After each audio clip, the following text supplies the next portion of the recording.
Overcast, but could be really good for us for cats this morning. My name's Hayden Turner.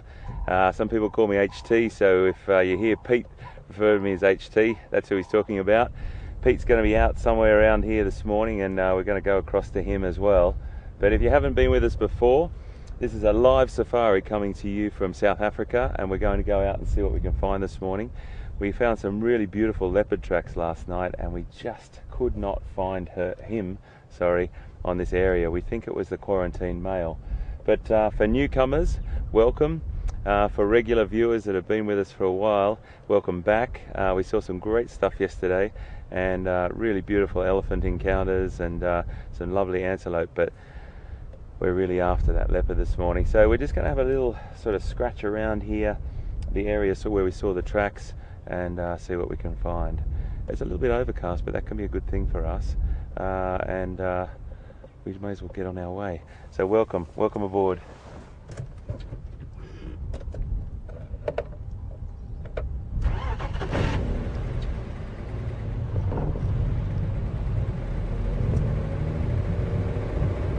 A lot of impala in this area.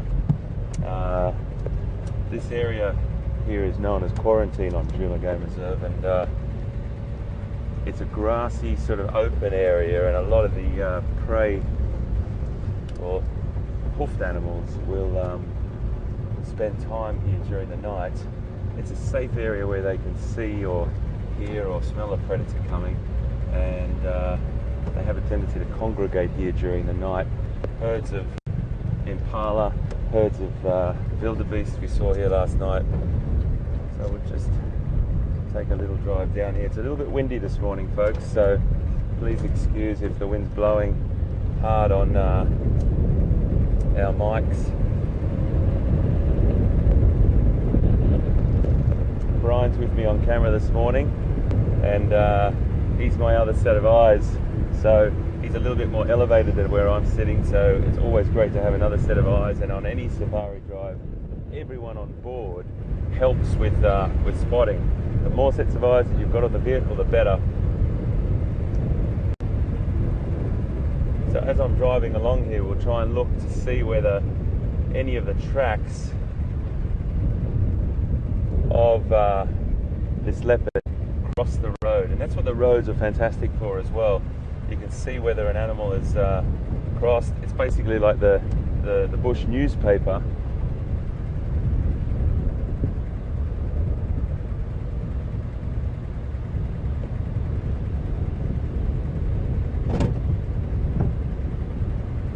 So if you see me put my head out like this to the side, it'll be because I'm looking at tracks, and if I see some really nice ones, I'll definitely show you. If they're a bit older, we might drive past, but we'll definitely come across some today that we can have a look at.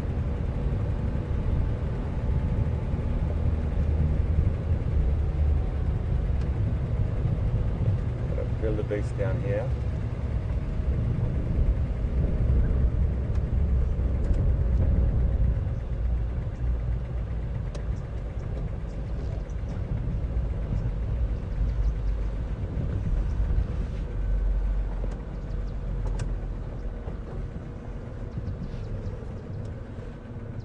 Now, a leopard would probably be unlikely to take him on, but there's a little herd just down there a ways a bit as well to the left, and the leopard wouldn't probably take those on either. Might take a calf, but a little bit big maybe for our leopard. And the leopard that I'm looking for is also about 20 months old, so he's not far from full size, and he would be unlikely to go for an animal that big. So he probably would have been after an impala last night if he was lucky. And I'm just looking for these tracks. When the wind is like it is, a lot of the hoofed animals, or the animals that would be a potential meal for the predators, they're a little bit more edgy. They have a tendency to be a little bit more skittish in the wind because scent is swirling around, and they just get a little bit edgy on a breeze like this. They're very comical characters, the wildebeest.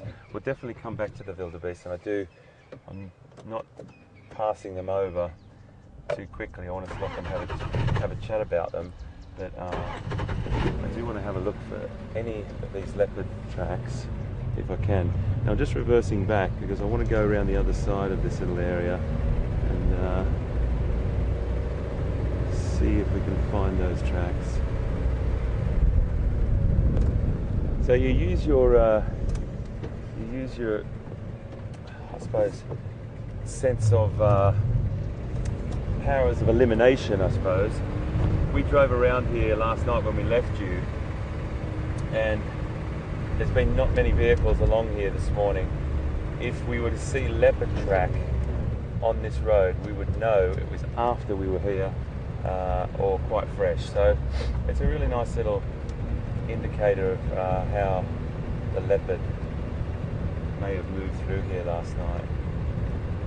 I'm going to head down to the other side and see, because I did think I saw some tracks here this morning. I just want to see in this area down here if there was leopard.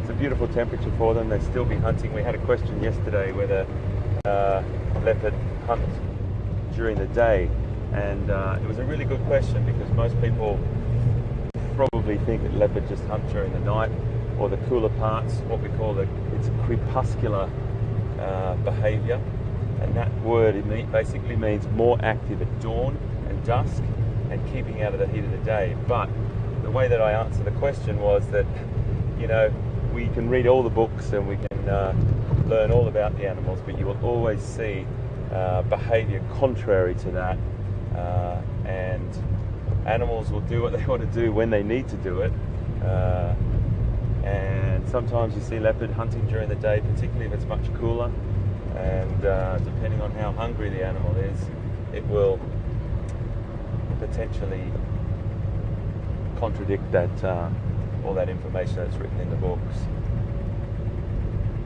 So I just want to move down here. We're going to head along this road.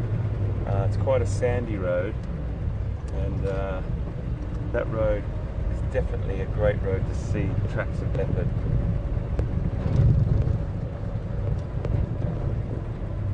So I hope you're all well. It's great to have you on board. Pete's going to be out looking around another area, and we'll cross to him shortly. But I just want to take you down. You'll know that once you're on a leopard's tracks, or you've got that leopard sort of want or need in your system, everything else we know are going to be around. We're going to have impala, we're going to have all our herbivores, our hoofed animals, but you sort of eliminate that situation by saying, look, let's look for leopard now, we'll try and find the facts, and if we can them, brilliant, and we can sort of do an investigation there and then come back to our herbivores.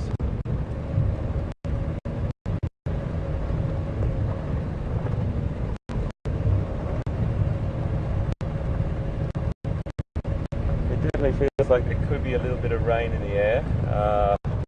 We've got everything crossed that it doesn't, but if it does, that's life. We are in the African bush and the rains are on their way. Many of the species of herbivores, or another word that it's going to take a little, I might go a little bit further down. So please don't think I'm not talking to you and looking around. I'm just looking at the road as well to see if there are any tracks, and Brian will also keep his eyes out for us for tracks either crossing the road or walking down the road.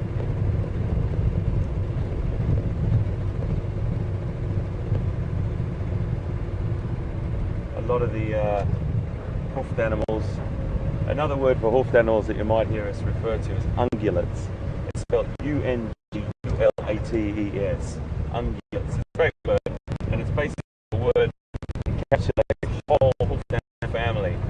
Everything from elephants to small creatures called hyrax, and everything below all your antelope species, elephant,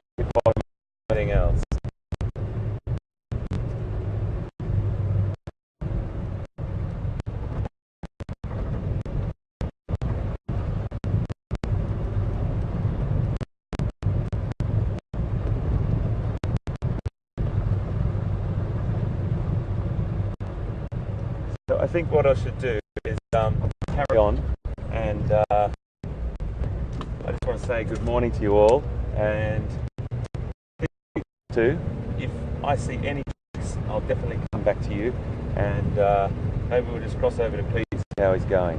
I'll see you real soon.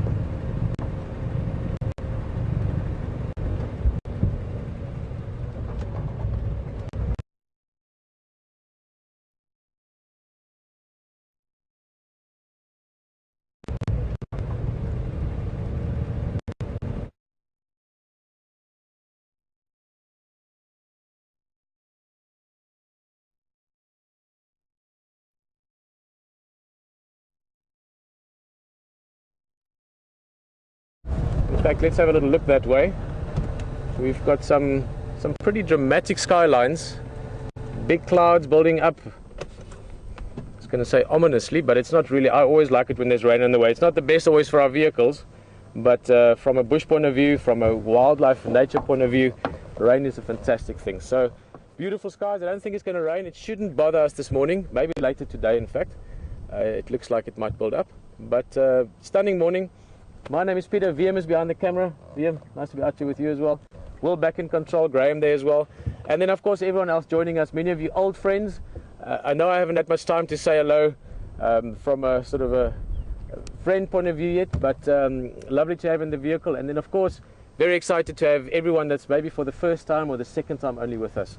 We'll talk more about what we're doing, how we're doing it, but mostly we're doing this because it's fun. We're on safari. Going on safari is one of the most exciting destinations. We were talking this morning about places one can go in the world, and to come here to Sabi Sands or to Africa, anywhere where you've got such magnificent wildlife like we still have here is such a pleasure. So it is a big pleasure for me and a privilege for me to take you around. We're going to start a little bit here. HT is just on that side of quarantine, this area that we call quarantine, and we are looking for leopard. Last night at the end of the drive we had incredibly fresh tracks, so much so that I still can't believe we didn't find the cat. We must have been driving around it like this. So we can have a look around a little bit. A young male that is looking for food. He hasn't eaten for a couple of days now, so just want to see if we can pick up anything. After that I'm going to head more west and go explore a new area. So I'm very excited about that, and as always, please come along and let's go have some fun. Keep your eyes open. There's a leopard here somewhere. Guys, and as I said, for those of you that are new with us, if this is something you just bumped into or heard about from friends, we are live in the bush. This is happening right now as we speak. It's a bit windy. Sorry, we don't normally get that much wind here. You can hear the wind is picking up. It's all this weather. We are live and we are seeing things as they happen, so I don't know what's next. We could come around the corner and there's a leopard sitting there, or literally anything like that. But what's really great is we can also communicate with you and you with us. In other words, if you have a question or a comment or something you want to ask, maybe you know why do elephants have big ears, or why do zebras have spots and leopards have stripes, you know, that kind of thing. Just anything that maybe sounds odd to you, feel free to comment or ask. You can use the Twitter account #SafariLive, or you can email us at questions@WildEarthTV. Always nice to hear from you. And it's a weekday today. Yes, it's a weekday. If there's maybe any schools going on drive with us, I know that sometimes school classes join us for a bit. It's very exciting for me when I know these young minds out there. I think all game rangers, Hayden and myself were talking yesterday, we all have a bit of a child in our hearts. So I really enjoy it when there's kids on the vehicle. I know that you've got a great fascination with nature and with the magic of it. So if you are out there, give me a shout, and maybe we can get a classroom in to ask a few questions. It'd be really cool, nice to maybe speak to a specific class and answer one or two questions for you as well. Let's go look around a little bit. Okay, I need to do one other thing, again, just to explain briefly. I'm just going to chat to the Game Drive channels. Those are the other vehicles out there also with their guests, and just want to see if they found something yet. So what we call an update, get the morning update, the newspaper. Well, that's more like listening to the news. The newspaper is actually here in front of us. This road is where you find the tracks and where you see some of the information from the night before. But if you listen to the news, that's this guy.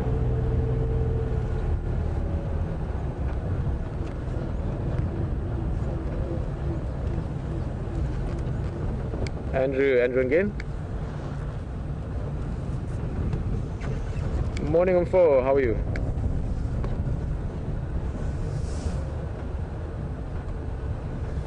Yeah. I'm just on Western Gari now. I'm going to slowly head to Aratuza. Any updates yet?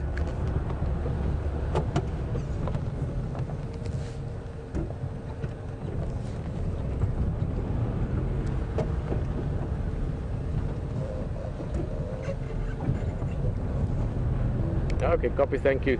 Andrew, just say no, we had Muntle and Konzo last night at about 7 o'clock, very fresh, close to Ingaskaya, coming from Twin Dams roadside. I think it's at Mampimpa and Wadora quarantine. I'm just looking around quarantine a little bit now, nothing yet. And yeah, that's the only thing I know.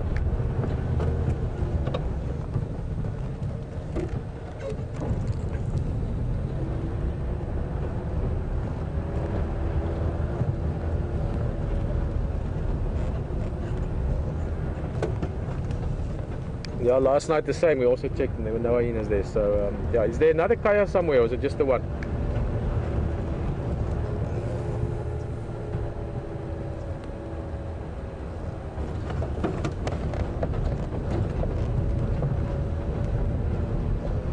Okay, thank you, Phil. All right. That's I was chatting with Andrew there from further to the east. Good friend as well. I've known him for years, and he's saying it's pretty quiet. He's looked around the Treehouse Dam area, so now we know that there has been a vehicle out that side. Also with these vehicles, they work with a guide and a tracker. So the guys have got, it's actually something to believe, or to see to believe. They're very, very good tracking skills in this area. You know, many of them built up over generations and they literally learned from their fathers and their grandparents. So they've checked that area. Now, it doesn't mean that there's nothing there, but it means that if there was anything fresh, any tracks, you know, they'd at least know that, listen, there was a leopard last night. They've also checked the hyena den.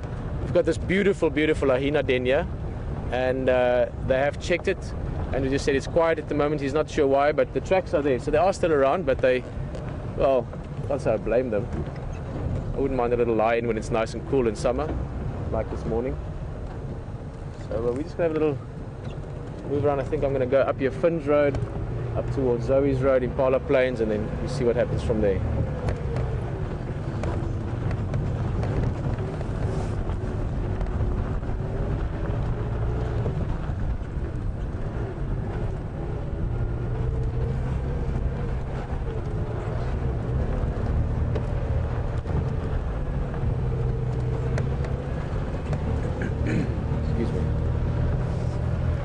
Almost cool, huh? I mean, I could don't need a jacket, but it's almost nice and fresh, which is something to be cherished in the Lowveld this time of year. Going into November, December, it can get very hot. We've got a climate maybe similar to some parts of, I'm trying to think of which areas to compare it to, but it's not a tropical climate, but it's quite a humid, hot climate. So parts of South Carolina, I lived in Hilton Head Island for a little while.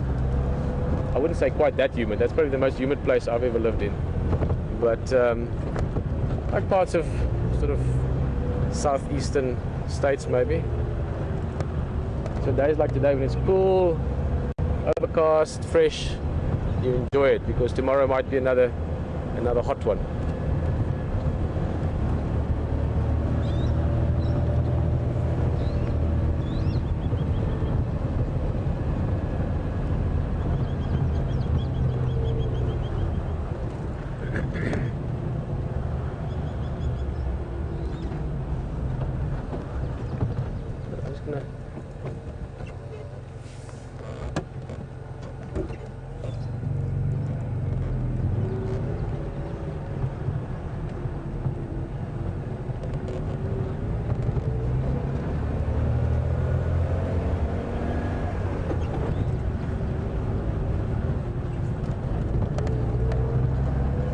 I'm going to turn around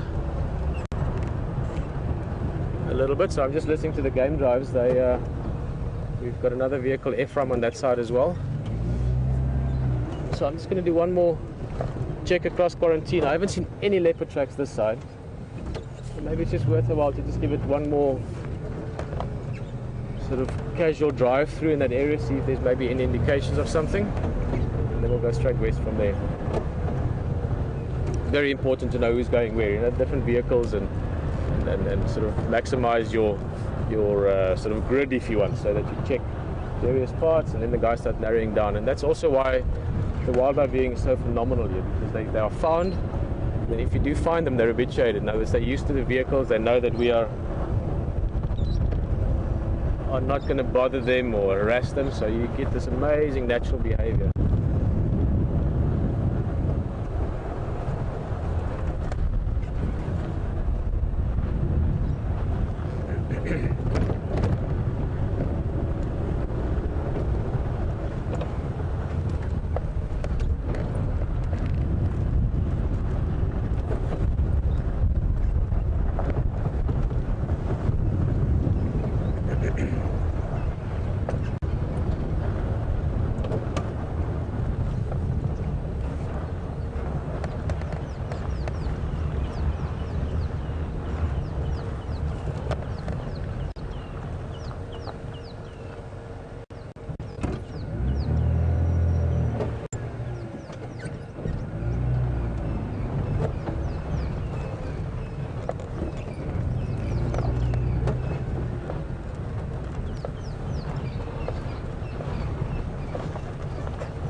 So I'm getting mixed up with my channels here.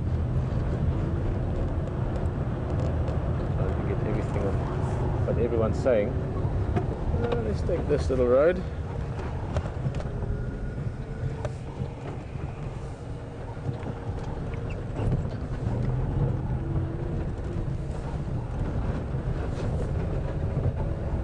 Just realizing now, sorry, all the things to think of. I forgot to say good morning to Alex. I said to him morning just before we left, but also want to welcome Alex in the vehicle. He's also there with Will in the director's seat, helping alongside.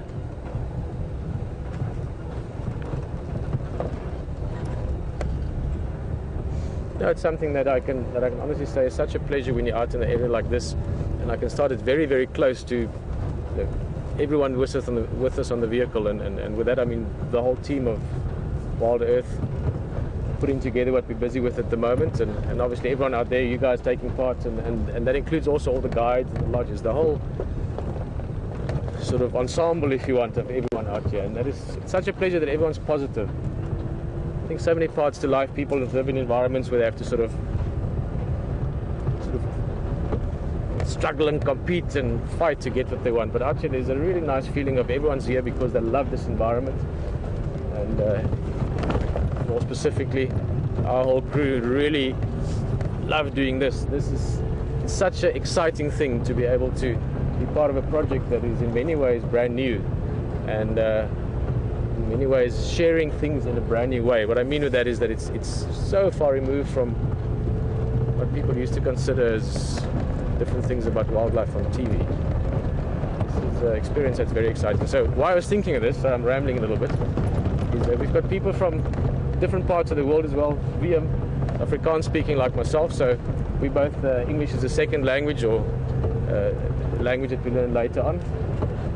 Got some people from England here, South African English, English, and I'm thinking of Alex specifically now. He's made a really cool decision that will be part of all other parts of life, and then he decided, you know, this is really what I want to do. I want to get into Africa and I want to get into the safari thing, and he made a decision and stuck with it and got himself out here. So I was just thinking of Alex a bit now, and how much he's into this. It's so nice to see that. It's so nice to share that with people. Have someone from America as well. So you've got a whole international bunch here.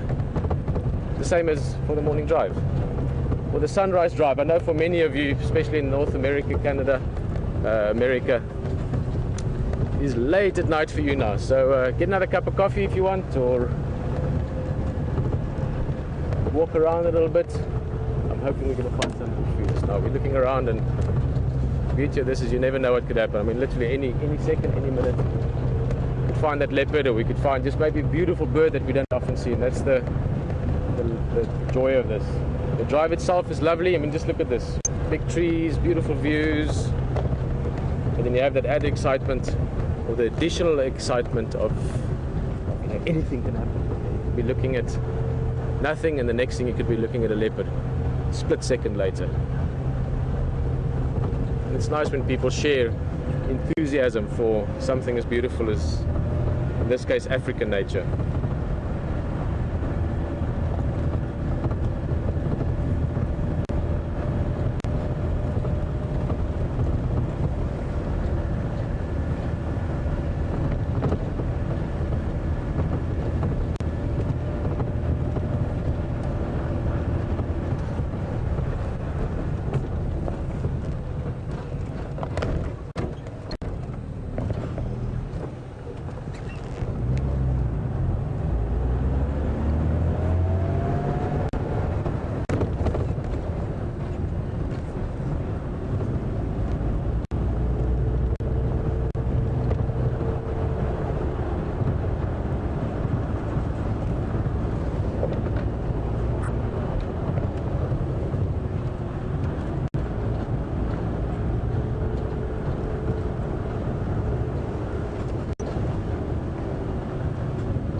There's a kudu crossing the road, a little bit far away, antelope. In fact, I recognize this kudu. We saw this herd in this area.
Hello. He's already curious. Nose out, smelling us. Very much the same way they would greet other elephants. Look at that, right up here.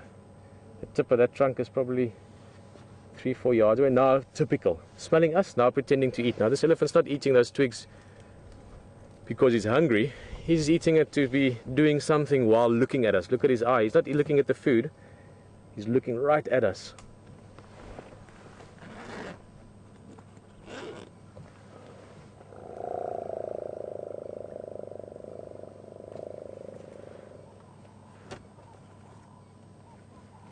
Now, this is a young bull.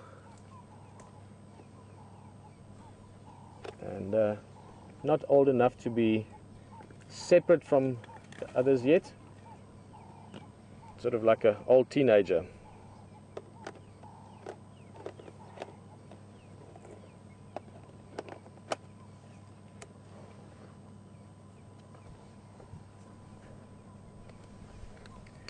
Great question. Hello, Anne. Anne from LA, from Los Angeles. Just trying to think, what's the time difference? Are you having a little bit? It's not quite as late for you, Anne. Beautiful view into the distance there. You can see the horizon line. That's looking all the way up to almost Manyaleti. Anne's just asking, how do you tell the gender of an elephant? Except for the obvious. Even the obvious is not as obvious with elephants. This is a bull. Let me just go a little bit forward again. He's very curious still. He was eating on our left. He walked around and he's eating here again. There's a lot of other things. He's following those elephants in the front. But he wants to know what we're about. So, very nice age for an elephant this as well. As I said, sort of a teenager. So he's probably about 15, 16 years old, 17 maybe. Don't think yet. Probably 15. And he's a little bit curious about us. So we're just moving sideways. You see, we're not moving towards him. We're moving along the side. I'm going to stop just now, and then maybe he's got the courage then to come and inspect us again.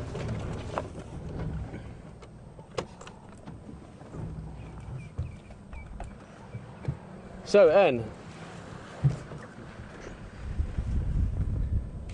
how to tell the gender of an elephant? I'm going to sort of try and wait and see if we can get the good view to explain it. Let me go forward one more time, just so he's not behind the bush. You want to look at his forehead for now, so the top and the front of his head.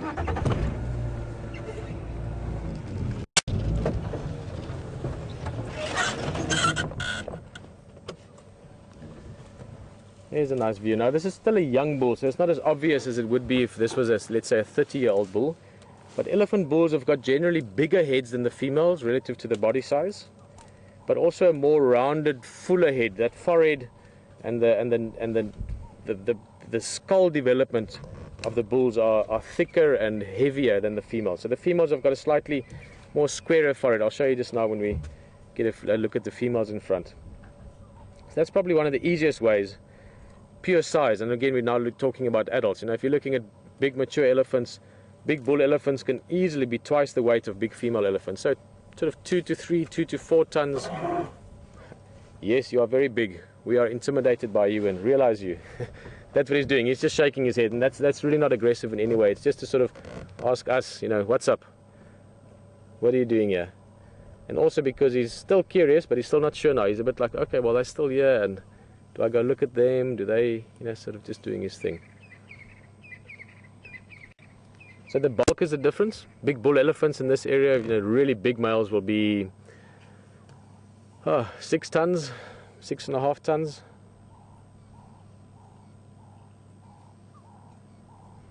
Have a close look there at the, he's going to turn, obviously. No, maybe not. Have a quick look at the tusks. Right in at the tips. This is still a young bull, so he doesn't have very big tusks yet. If you can see, now he's going to stick it into the bush. Look at his left-hand tusk, so the further one from us. Can you see it's got a little groove in it? Looks like you could sort of hook your finger around it if you wanted to. Now if he's going to break a branch, just see, he's probably going to snap it with that tusk, although this is not, he's not eating that bush that his tusks are at, he's eating a low down, a little shrub on the ground. But elephants have got what you call a working tusk. So typically he will use his left or his right tusk more often than the other one. And he would also be slightly better coordinated with it. So a little bit like humans. They're typically stripping tree bark off little twigs and things. He would use that tusk, and he would just be more comfortable and more coordinated literally on that side. So the interesting thing, you can normally see the working tusk from little grooves like that, or that it's, it's generally a little bit just sort of more cleaned and polished, if you want, from again working with it, digging out things, breaking out things, stripping bark, that kind of thing.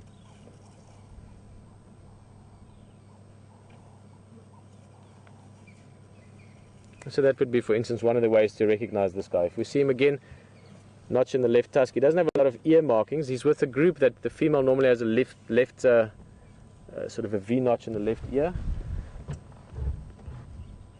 I think let's leave them a bit.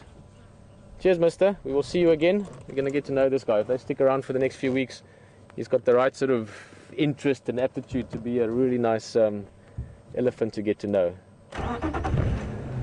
He's curious about us, we're curious about him. That makes for a good relationship. Let's have a quick look at the youngsters. Sorry, I never like leaving elephants, because elephants, even more so than a lot of other animals, you're a sort of intimacy, almost the word I want to use, the closeness, the personal or the sensitivity of the experience you can have with them is often directly linked to the time you spend with them. So the more time you spend with them, the more they get to know you, to the point where eventually they even come up and have a little look at you and see what you're about. Although we sort of cut off from them. Just show you the youngster, a couple of years old. And we will see this guy again. But at the moment it's not the best viewing conditions.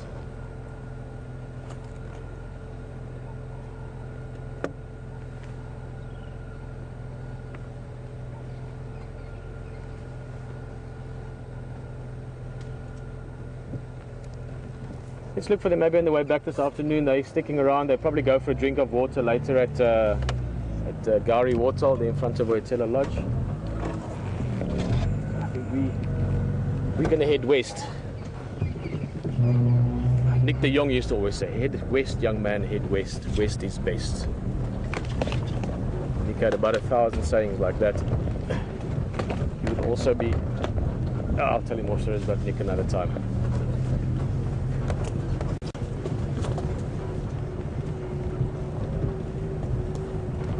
Alright, I'm going to let the game drivers know, so that if anyone else is looking for elephants, they know they can plan their sort of morning safari accordingly, so that they can see these guys at some stage.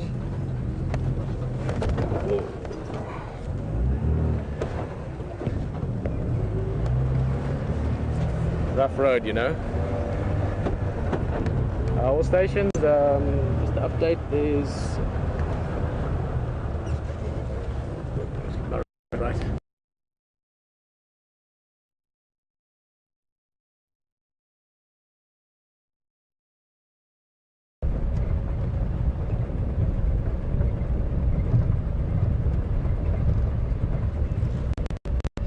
First, this area, welcome back. We found some tracks, but I know Pete was with elephants, so I wanted to leave you with him. They were fresh tracks, but we went into a couple of areas and just cannot find him. But at the same time, we're just sort of coming down to this area here now to see if we might have missed him coming across an area and coming down to some of his favourite spots. The temperature is definitely warming up. The sun is starting to break through the clouds, so he'll be potentially still active, depending on what happened last night.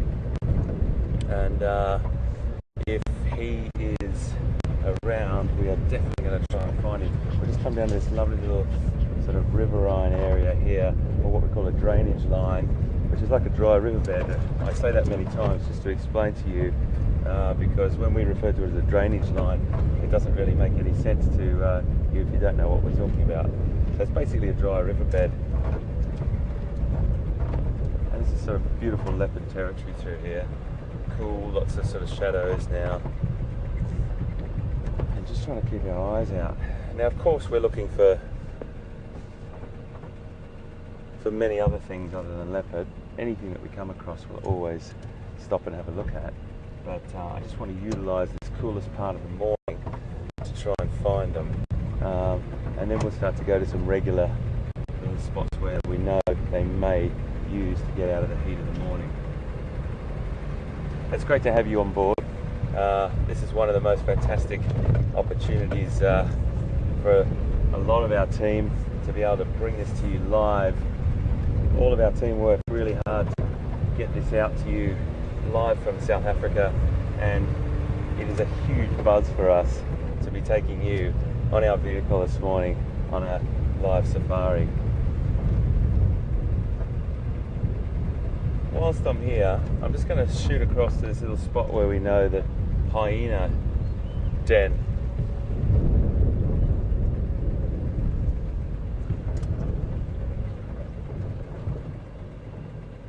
Have a quick look here.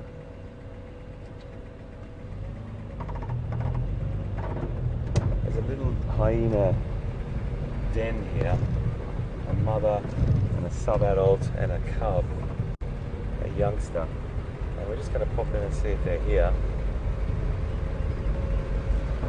It's like visiting friends, except we didn't call and let them know we were coming.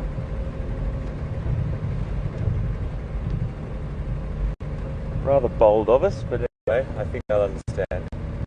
I keep saying to you a really important thing to know about this area, the Djuma and Arathusa game reserves and the whole of Sabi Sands. The animals here are very, very familiar with the vehicles, and they're familiar with us, and you'll see that in the behaviour of the animals day after day when you come on safari with us.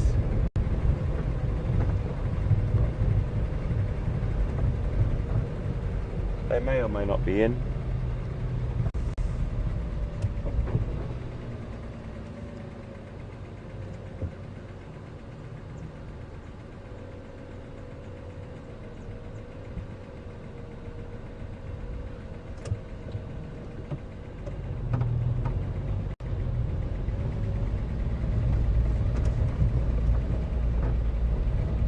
Had a question from Larry in Florida about how do you tell the gender of hyena. Well, they are a little bit tricky because the females have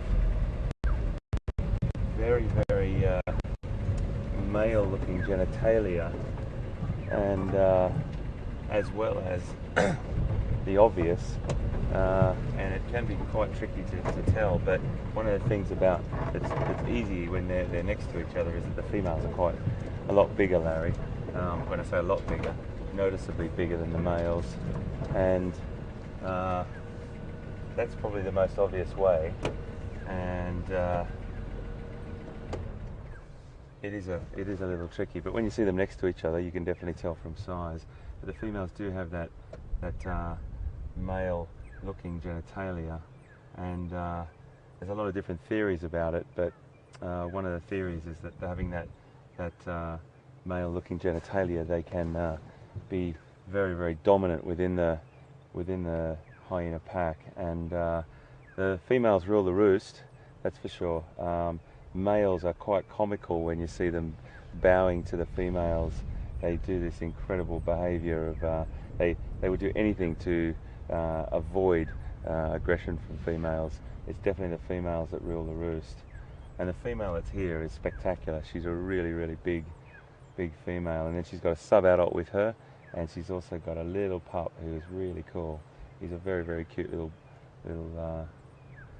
baby pup. But they're not here this morning, and it is, well, they might be in their den. If you just have a look over at the den there, we sort of talk about it each time we come. It's quite a picturesque den. Beautiful shady tree above it there, and those entrance holes that have been excavated by the hyena. But the original excavation was by an animal called an aardvark, and you may and may not have seen one before. They're quite elusive. If we're lucky, we may see an aardvark on safari. That hole that you can see right there was originally dug by an aardvark. Now, they are a hoofed animal as well. Aardvark directly translates as earth pig, and they're not really related to a pig, that's for sure, very, very distantly, but they are a termite-eating hoofed animal. They're an extraordinary creature to see, nocturnal, very elusive, but we might bump into them on the end of our sunset drives.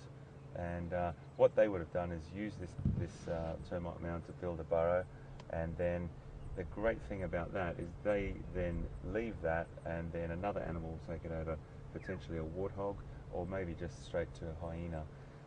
Leopard have also been known to be holed up inside big aardvark holes, which, as I said, potentially were holes that were used by warthog or hyena before that. So they're not here at the moment, but we will always come back and see. They're beautiful creatures, absolutely fantastic, and have a very, very special place in the dynamics of the bush. They give lion and leopard a run for their money and keep them on their toes, that's for sure. And they really are great, great creatures. We're just going to move on, carry on down, look for some more leopard spoor and everything else that we bump into. When I do slow down like this, it's just because I've got a great big on the back of my toy truck here, which is a fantastic vehicle. It's taking us through the reserves. It's all decked out specially. It's custom built. We've got lights on it. We've got all our broadcasting equipment. It's a proper big toy with a bit of kick.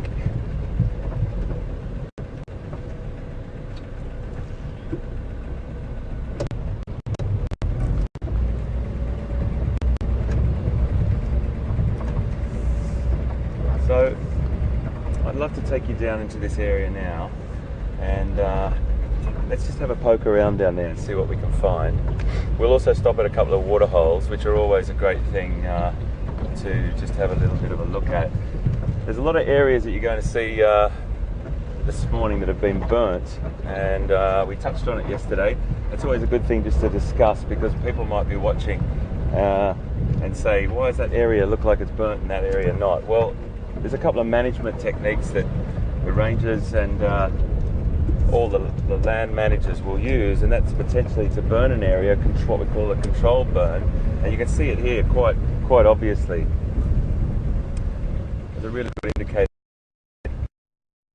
Green grass here. More established, older grasses over here in this section.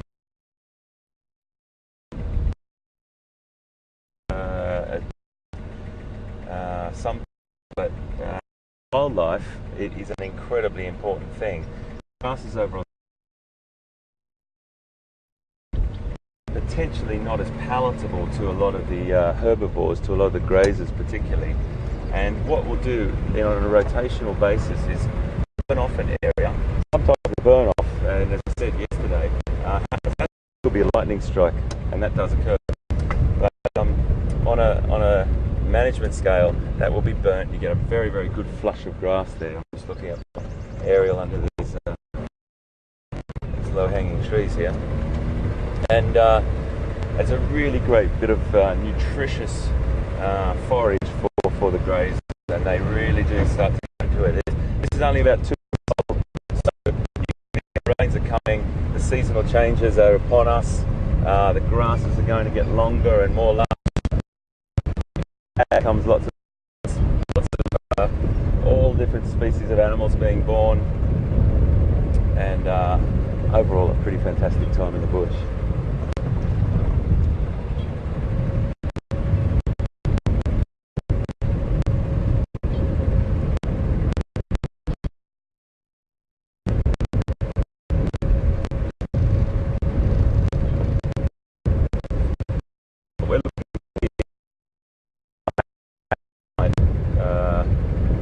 Anyone else through here, and if I see leopard tracks or lion tracks for that matter, or any tracks, last night when we were here,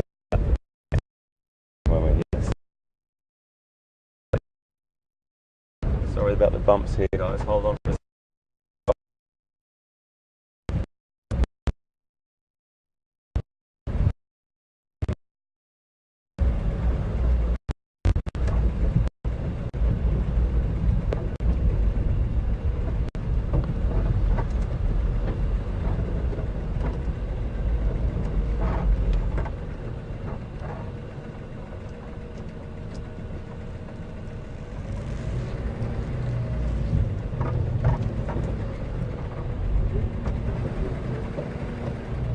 going to turn around and head back up. I feel like I just got a feeling, a sense that I'm going a little bit away from the freshness of those tracks, because where Pete picked up those tracks last night was back up that way.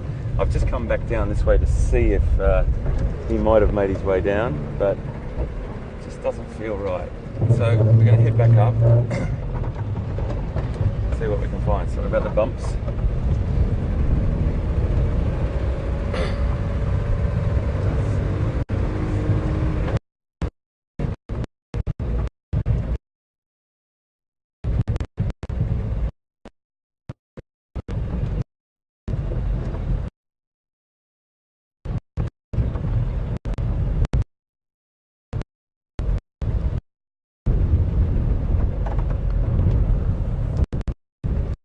Just had a from Bev, really great question, Bev, about when you're self-driving on safari. I'll come back to you right now.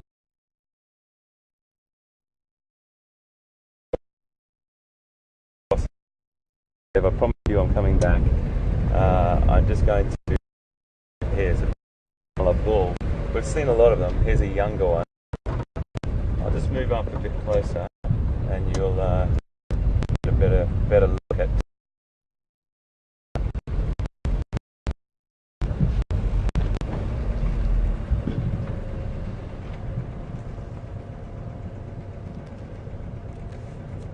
Just walking off from us a little bit, but I'll just try and go forward a little bit for you.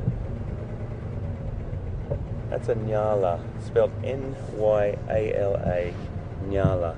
It's a beautiful antelope. We see them a lot. There's a lot of them around here, great population, but there's lots of parts of Africa that I've been to where the Nyala just completely run as quickly as you see them, they're gone. And that's just another great indicator of how relaxed these animals are. Those two boys are on a bit of a mission to go and have a bit of forage, I think. So we'll move on. Back to your question, Bev, and thank you for being patient. Your question was, when you're on self-drive, how do you...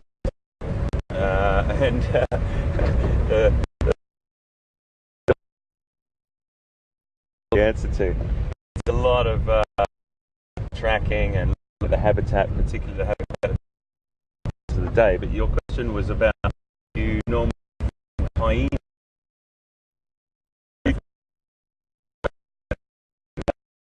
Is there going to be a leopard around if I see a hyena? Well, not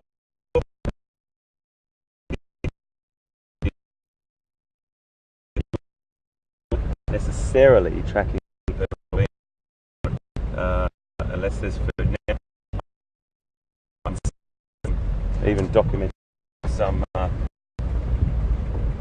leopard that really struggled. There was a hyena always staying with this leopard, this young leopard, and he was struggling to make a kill. There's a bit of an association, and the hyena was putting pressure on this leopard consistently, trying to take the leopard's food, and he was succeeding because most leopards won't take on a hyena unless the mother has potentially got cubs and she would fiercely protect them, but still it can be quite a fatal situation for her or the cubs. So it's not always the way. If you see a hyena, there's going to be a leopard around, but when you do have a leopard on a kill, there will inevitably be hyena there very soon. So one of the reasons, as we've probably mentioned before, leopard have adapted to taking their kill up a tree, and it's a great mechanism for them to be able to have a feed or store their food without those those pesky hyenas taking my food.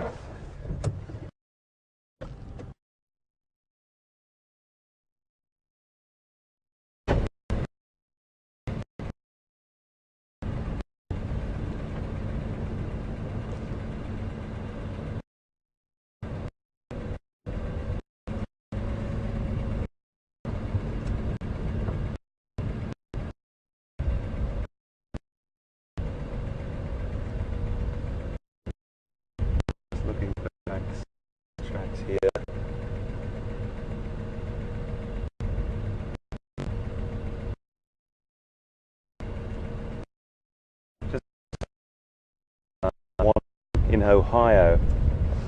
And Wanda, your question was, do we look for leopards up trees, either storing their prey or placing their kill up a tree, or even resting? The answer is absolutely yes, absolutely yes. And what you do is, it is a really, really difficult thing with leopard, because you're constantly scanning the ground for tracks. You're looking in these lovely little pockets where you think they might be resting up in the cool, or potentially waiting for an ambush. And then you're also looking up in the trees. So you're down, middle and up, down, middle and up. There will be some trees, like this for example, there's shrubs in front of us that they wouldn't support a leopard. But then you look down a little bit further, we'll point out a couple of classic trees that are perfect leopard trees. And you know, you always look up in the trees when you can. As human beings, we can't scan every single thing, but you start to get a bit of a feel for the sort of a tree that a leopard would store its food up in. But really good question as well. You do have to try and take in the whole landscape, the whole habitat. But great question.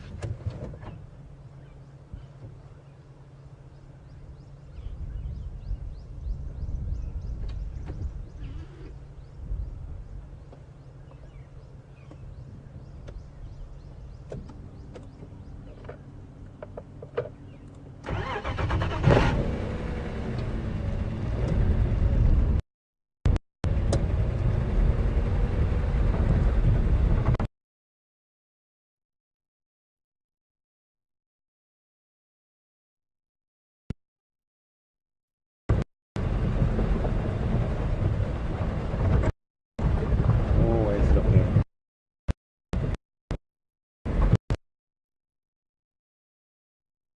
It really is.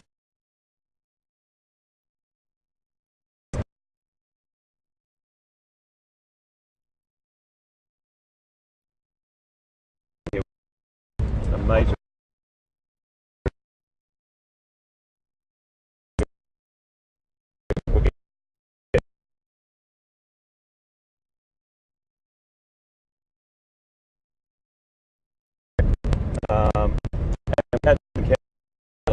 because we were sitting pretty much like what it is with a vehicle. They were completely with us. We were crouched down. We sat and had this encounter for an hour and a half with Buffalo.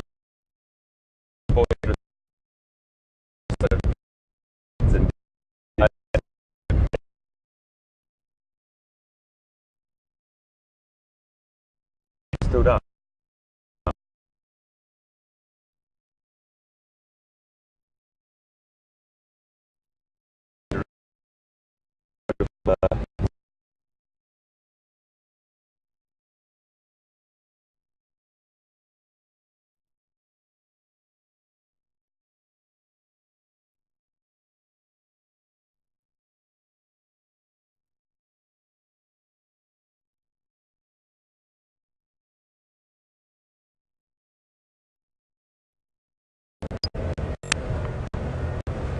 Standing by.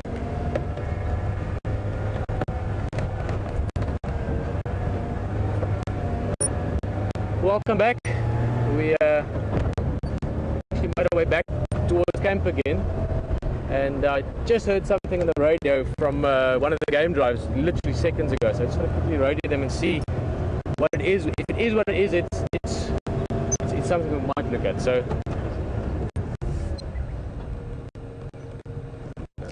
squirrel calling there.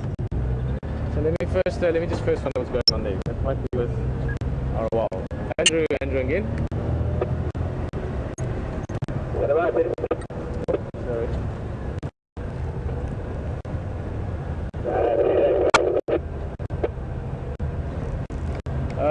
Jamfo, you ingwe tambuti there.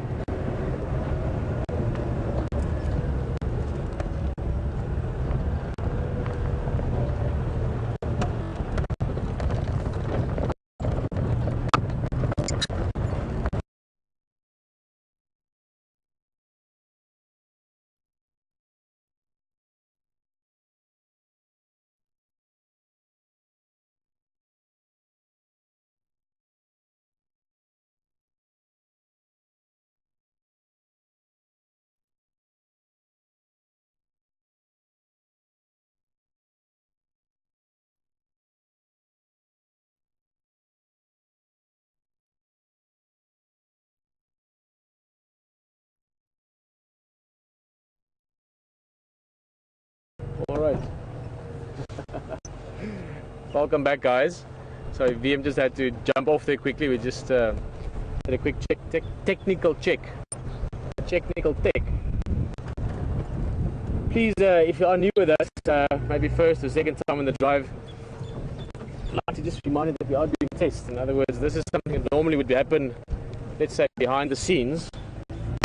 But the way Wild Earth like to do it is we share as much and as far as we can. So we just decided, you know what, rather than test things quietly and then coming and getting you out and drive with us live, let's just test live. So we're giving it a try while we're driving, while we're testing, and we thought that's exactly the spirit of things.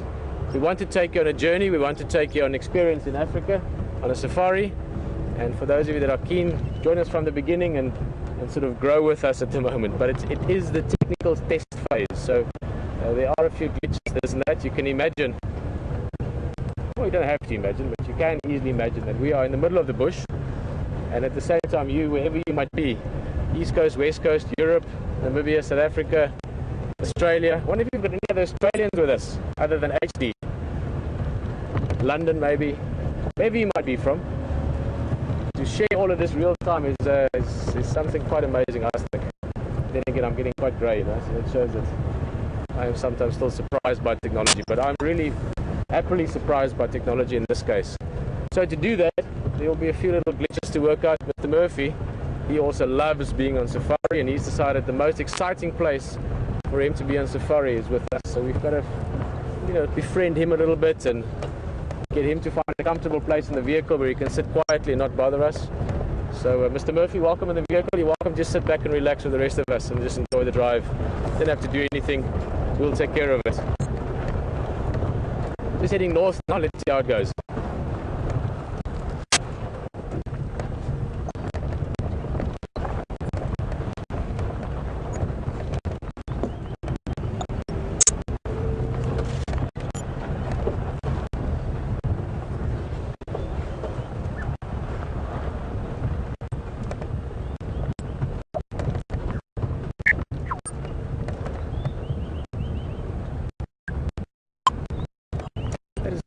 Also,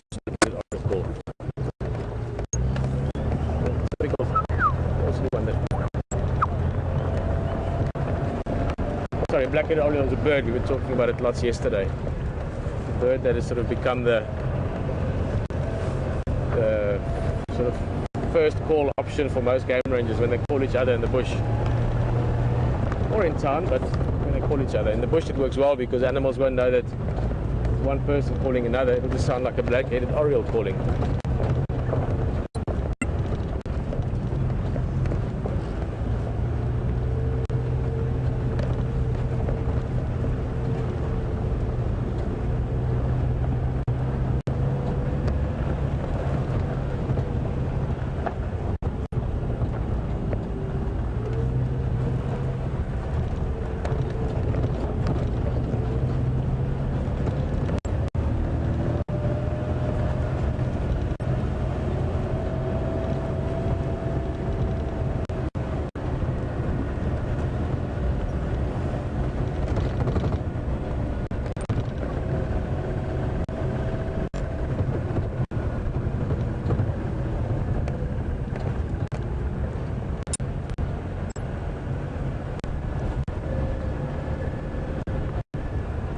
I always love it when we can make believers out of possibly non-believers.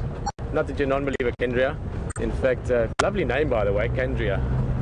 Kendria's just saying she doesn't know if we answer questions on Twitter as well. Guys, we answer questions from both Twitter and the email, so if you do have a question or something to ask or mention, like Kendria just did, she wasn't sure if we're actually answering questions from Twitter. Yes, we do.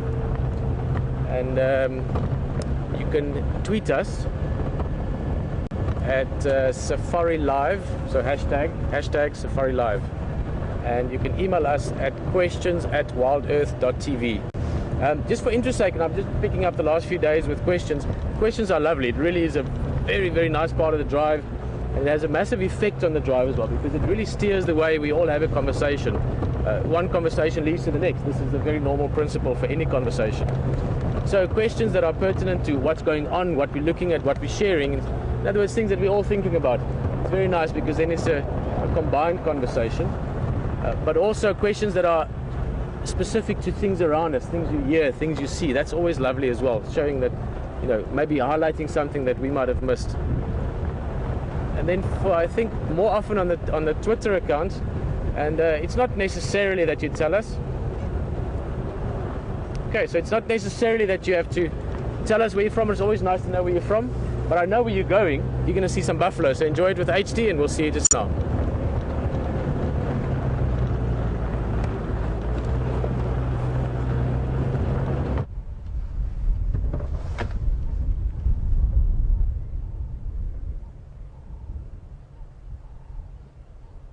This is the sort of thing I love coming across. It's a perfect little scene here at a water point. I just took a little left here off the road because I love this waterhole, and sure enough we've got 4 really beautiful male buffalo, a bachelor herd, and there's a zebra off in the distance there. We've got a bird of prey up there. I think it's a kite of some description. I can't quite see from here, but being harassed by some other birds. There's a lovely little scenario going on here. And these buffalo, I know I talk about buffalo a lot because I really like them. I think they're a fantastic species of animal, and they are so complex and incredibly social. I mention it all the time, but I do also want to help the buffalo's reputation a little bit. Yes, they are a formidable creature if you're on the ground as a human being. You've got to be very, very careful. And they are one of those creatures that just epitomizes the African bush. But they've got that reputation because they are a formidable adversary. They really do take on a line or a line pride with great courage, particularly when it comes to protecting their herd or each other. But when it comes to within the herd, they're very, very sociable. Very sociable creatures.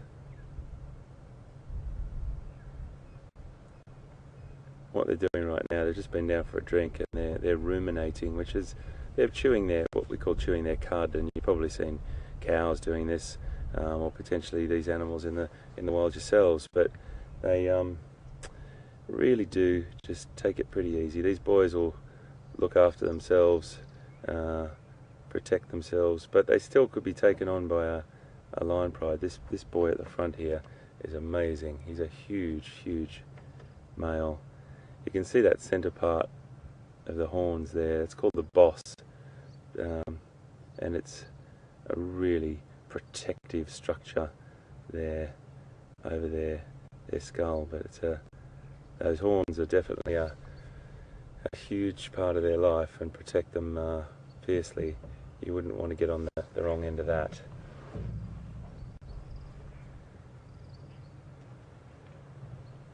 I'm just going to stay back this distance because as soon as we go around this corner, I need to go up over that dam wall. I don't really want to move them on. I want them to move off without us disturbing them.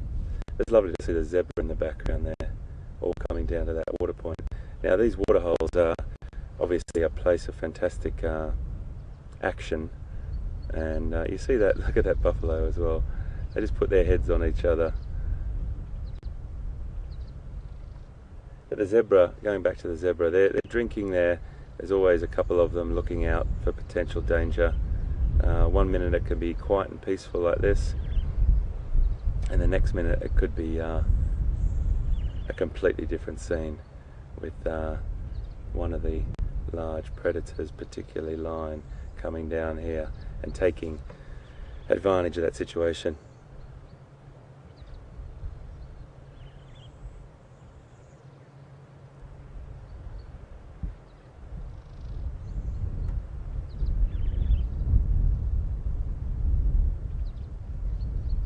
So I just had a question from Natalie in California about the buffalo's horns, and they do stay sharp naturally. They grow like that naturally, but the animals will bash them and brush them into shrubs and different vegetation as a display of sort of dominance, and also they've just got some really fantastic ways of displaying sort of their strength, and they do it quite often. That potentially could keep them in a particular condition, but to answer your question, Natalie, they do grow like that naturally. Now, obviously, the more, let's use the word beautiful, form they are, like this magnificent boy that's right in front of us, staring at us. If he was to go into a few battles with other animals, they do break off. You do see a lot of animals with only one or the tips broken off, but these males are in prime condition. So Natalie, to answer your question, they do grow like that naturally. You can just see, if we can zoom in there, Brian, on that bull, he's got a couple of beautiful birds on his back there. He's got some red-billed oxpeckers just on his back there, and you can see them just creeping up his back. They're taking parasites off him. Some people refer to them as tick birds, and they will be picking the ticks off. They're more like bloodsuckers in a way. They go for the ticks because the ticks are full of blood, but if he had an open wound on him, sometimes the tick cannot necessarily be a help to the animal, but would be more of a hindrance by keeping the wound open, unfortunately. So the buffalo and lots of other different species, see how he just crept along that animal there. Got a fantastic set of claws, these birds, and they got the ability to hang off the animal's skin and hair with these very, very fine claws, and they will take the parasites off.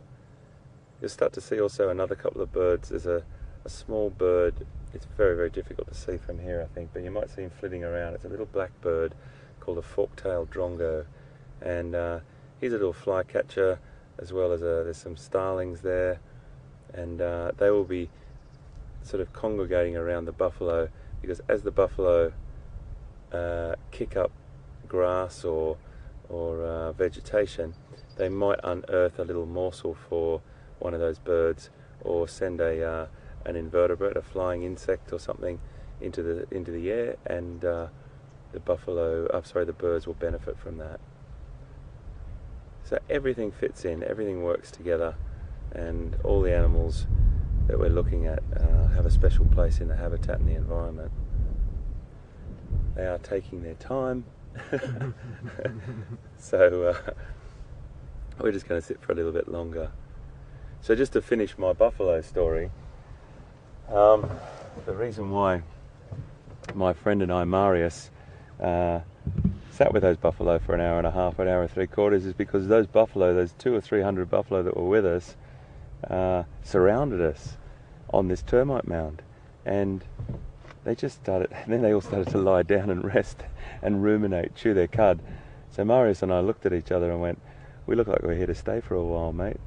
And it was just beautiful. We sat there on this termite mound, watched these buffalo. They tolerated us. They were only as far as, this vegetation away from us, just tolerating us. It was incredible. And then we had to make a move, so we sort of stood up, and a couple of them moved off, and we walked off. But incredible encounters. And I just wanted to say that's what buffalo are really like. They're very, very sociable, beautiful creatures to be around, but you've really got to have your wits about you, that's for sure.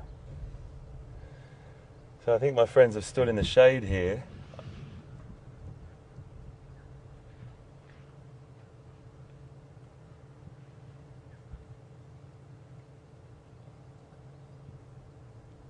So we just had a tweet, thank you Anne, on Twitter. That's really interesting you said that. I was just about to say how you spelt boss before, and I thought, will I say that? And I thought, yeah, I'll say that. And then the oxpeckers came onto, and I digressed. But it's a really great question. It is actually as you spell it, B-O-S-S.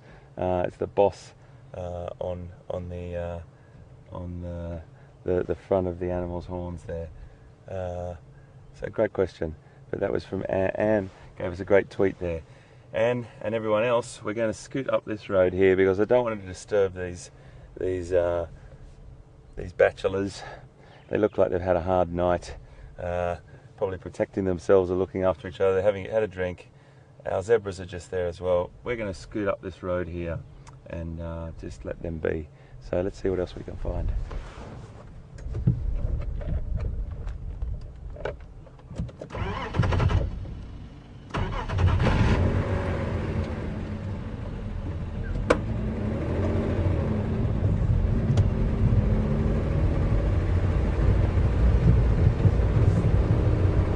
Thank you, gentlemen. Look at him, he's great. Just one more look at him. That's a great shot of the boss and those beautiful horns there.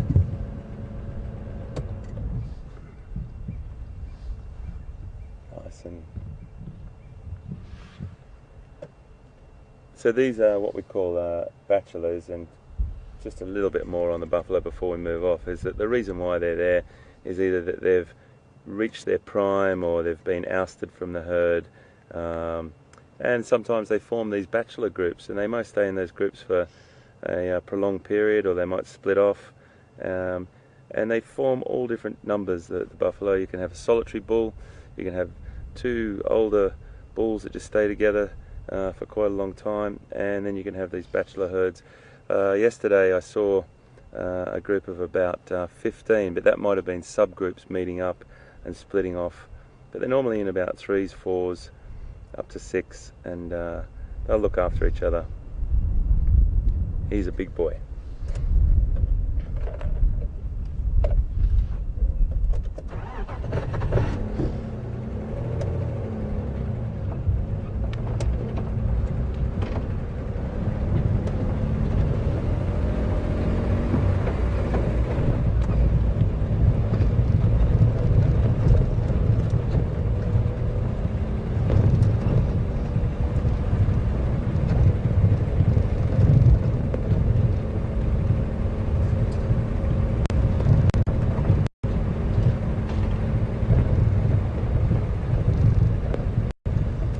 Hold on guys, it's a bit of a bump here. Coming across the road, so just hold on.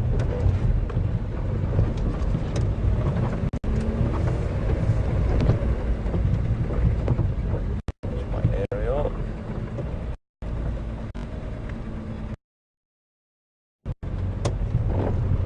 Thank you, Brian.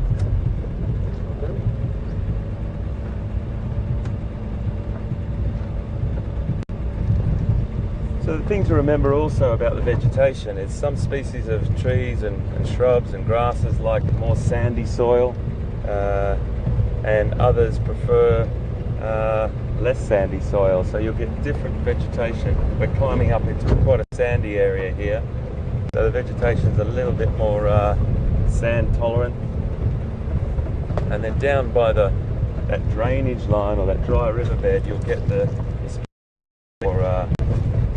water, the native water. These ones up here are a little bit more resilient, and they'll have modifications to their leaves, either really tiny leaves, very, very hardy, glossy leaves in the real hot parts or dry parts of the year. Loads of the trees are deciduous in this part of the world. And this is a very, very different picture in winter. This is going to be very grey through here, hardly any foliage, only a few different species. Lots of bumps through here, guys. I do apologise. Just hold on. Just going over some tree roots.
Pretty cool.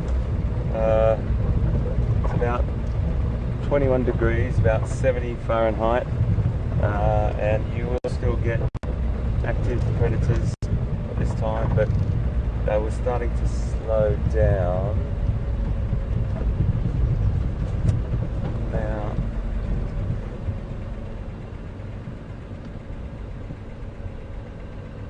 I'm not sure what I just saw there.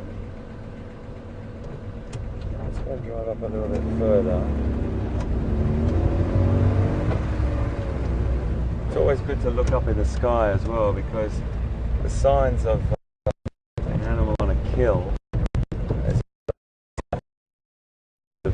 prey or vultures, will be circling, and I just thought I saw a vulture, but I didn't.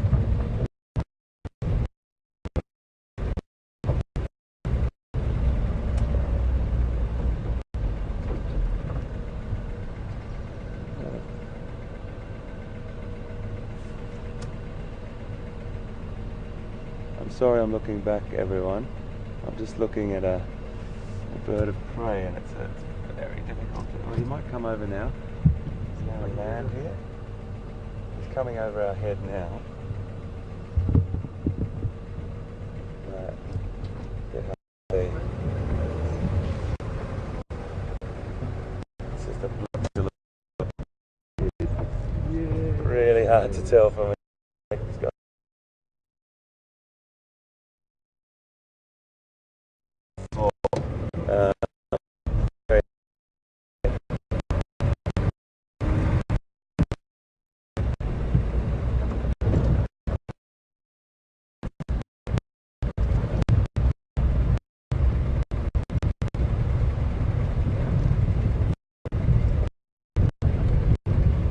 So I'm just going to explore this area a little bit more, and I'll come back to you if we find anything.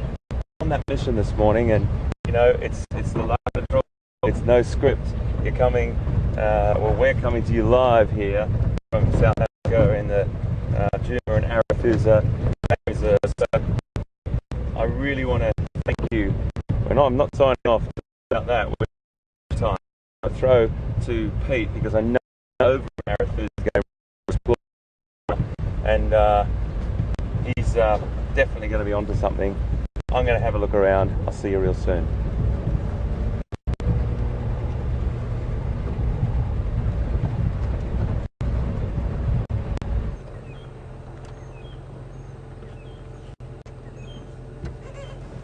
Welcome back this side. Sure you enjoy those buffalo and a bit of bird life. It's always nice to enjoy the small things as well. I'm just going to stop here for a minute or two. Just had a lovely bird fly away, but if you look in that area, just on that termite mound, yeah, there's the first head popping out, right in there. See, there we go. That's a dwarf mongoose, or in this case mongooses, not mongoose. Well, you can actually say mongai if you want, but I've never been that big on Latin. I don't really see my Latin-speaking friends too often anymore. That's a youngster as well. So if you look at the two, the one on the left is an adult, the one on the right is a youngster. And yesterday we had a lovely experience with the hornbill and the mongooses, but it was a bit overcast and they didn't leave the burrow area. Now there's a bird that's doing exactly the same thing with these guys, following them around. But you can't see the bird now, it's behind the trees there. If we see it just now, I'll show it to you. It's a beautiful bird called a long-tailed shrike. Black bird with these bright white markings on the wing. And it's long-tailed shrikes that you can hear calling, that sort of almost like a strange whistling sound.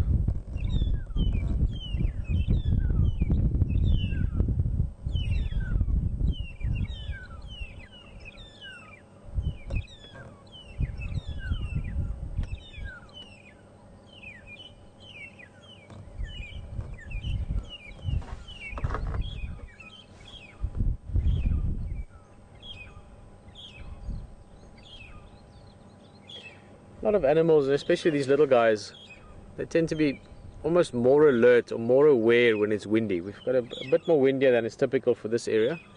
And what happens when it's windy, they can get bothered easy or surprised easy, because the wind hides a lot of sound and also makes the grass and the leaves and the twigs and everything move around them. If you look around this bird, you can see all the leaves are sort of rustling in the wind and moving a little bit. And that can make it sometimes slightly harder for the little guys to spot potential predators that might be approaching. They can't hear them as easily, even can't see them that easily. Like most bird calls, beautiful sound. And of course, when I wanted to talk about the shrike now, it jumps away. But they are social birds. Your long-tailed shrikes, they live in groups similar to mongooses. And these guys, again, they will probably know each other. Long-tailed shrikes aren't as specifically territorial or as localized as your yellow-billed hornbills would be. What I mean with that is the yellow-billed hornbill would actually know one or two groups of mongooses, and they would work together quite often. The shrikes would probably work a much wider area, but still there would be that relationship, that cooperation, if you want, between the two species. We were discussing yesterday the different symbiotic relationships.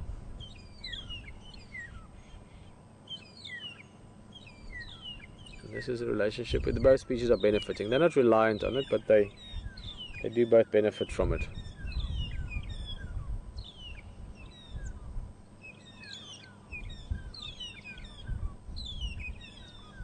Okay, let's move along a little bit.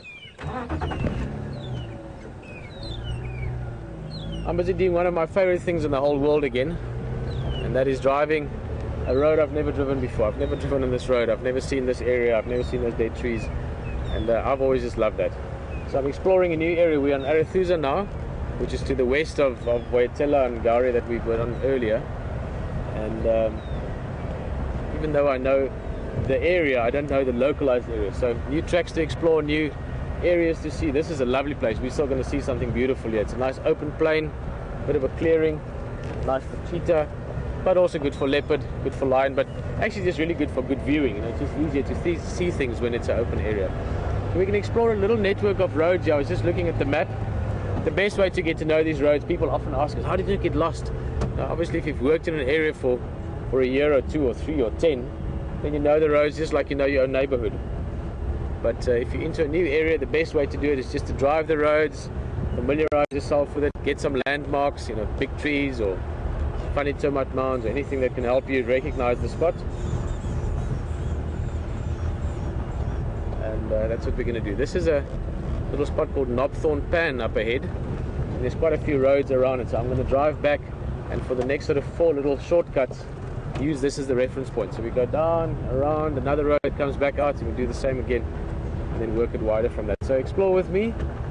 There hasn't been too many game drive vehicles driving in this area yet, so there's a good chance that we might find something that has not been found earlier today.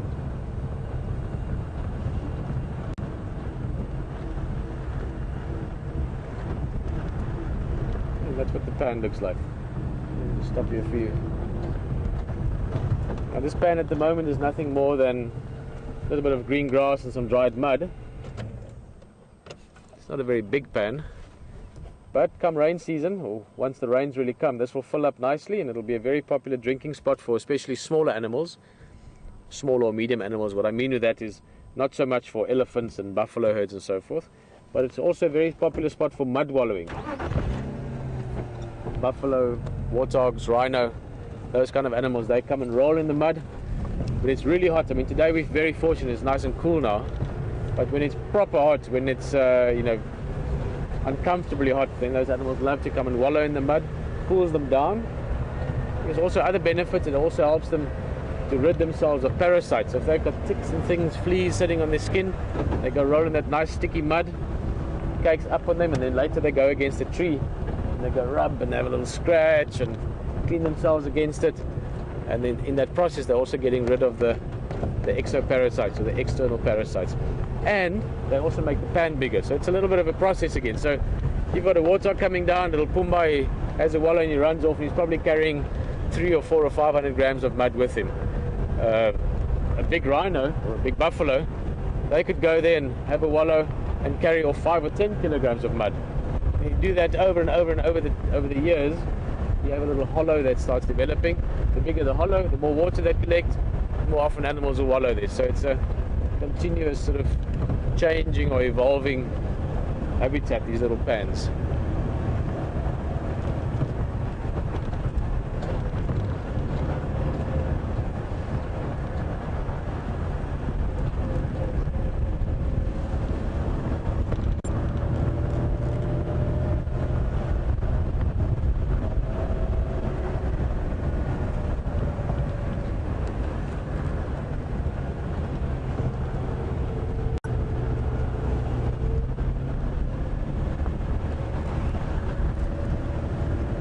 Interesting question.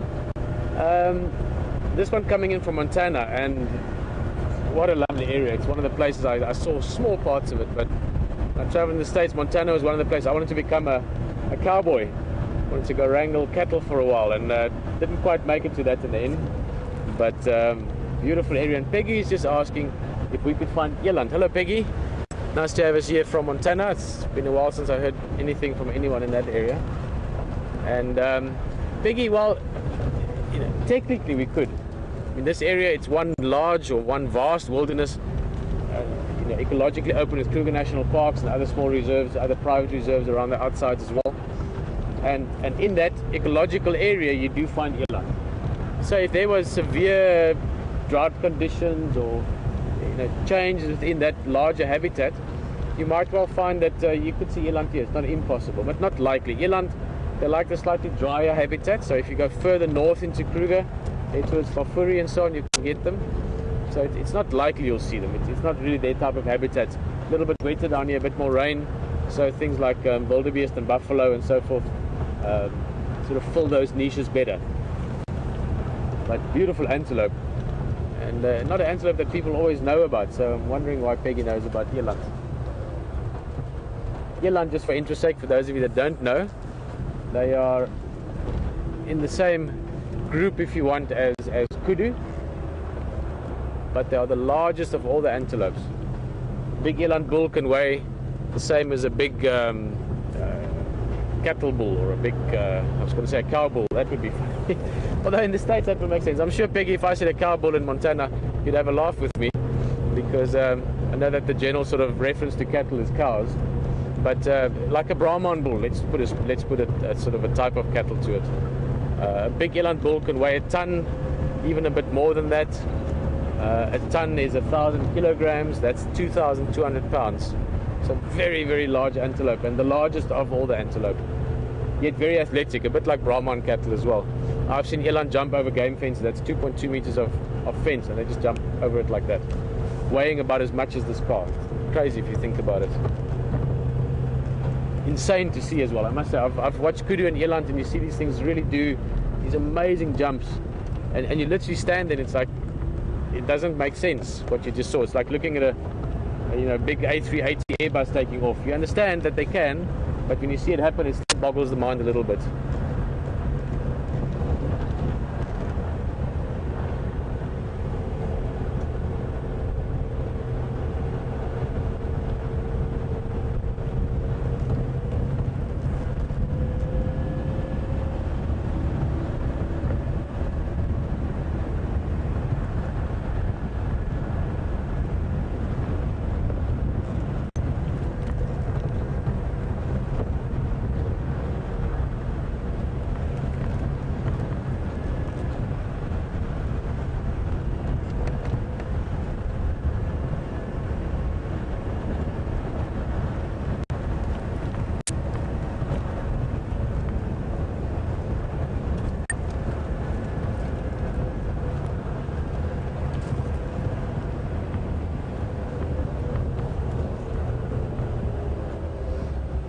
Okay, just looking at the road here, we're the first vehicle to drive here, actually since maybe 2 days ago, but certainly since yesterday afternoon. I can see some hippo tracks here.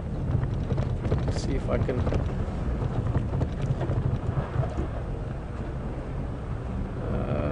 okay, it wasn't... Sorry, it's not very clear ones. I'd show you one, but it's... I can see it's hippo, but it's not like a perfect print. That's nice to talk about. But some dung there, and also the tracks from last night. Duiker, smaller antelope that are very active around night time. Yeah, we're back at Knopthorn Pan again, so this is part of our orientation. So we've done this little loop. Now we're going to go around. This is one of the old road marks, or not road marks, one of the old things that used to be part of Knobthorne Pan area, and they've kept it as that. Guys sometimes get together, all the game rangers from the area, they'll get together when it's not so busy and make a fire and catch up a little bit, talk a bit of nonsense, have a bit of a social life. Social life is a very interesting aspect if you live out in the middle of the bush. So nice little spot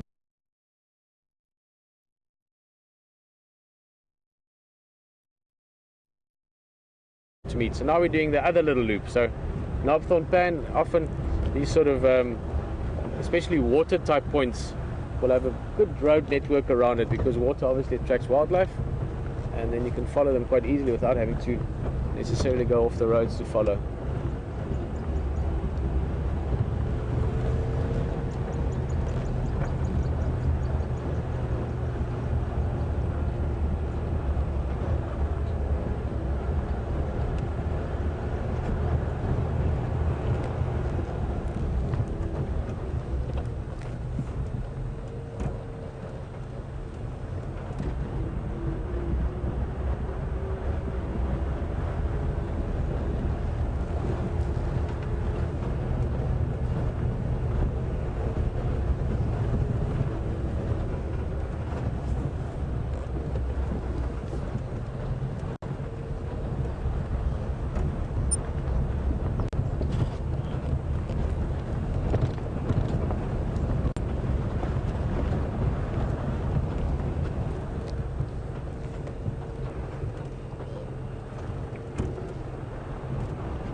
You know, when you do things that you love, there's great, now I can't find the right word.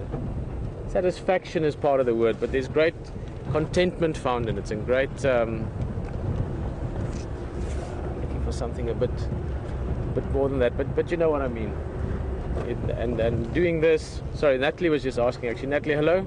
Natalie's from California. I wonder where in California actually, because I've been to parts of California, loved it. West Coast is very, very different to the East Coast, but really liked parts of it. And Natalie's just asking why I became a game ranger. Why did I start doing this? And there's actually a lot of separate parts to that answer, or to that question. A lot of answers to that question. Let's get through this little dip. We're in a drainage line here. Natalie, I'm not going to answer you the long answer, because that will take maybe until the end of tomorrow's drives. But I'll give you like the short to medium answer, and that is that I was very, very fortunate to have a lot of exposure to this kind of stuff as a youngster. Let's just have a look here quickly. Interesting area. There's still water. Always good to know where there's water. And this is an old quarry area, so they would have long ago taken out some gravel. You can see some of the old banks on that side, maybe to fix some of the roads or so on. But that then obviously makes a natural water hole. It's also been walled on the one side, so it is actually a planned dam. And not much water left. Even though we are in summer, it is the sort of the end of the dry season. So all your water reservoirs or dams or pans are either dry or down to the last little bits of it. So I'm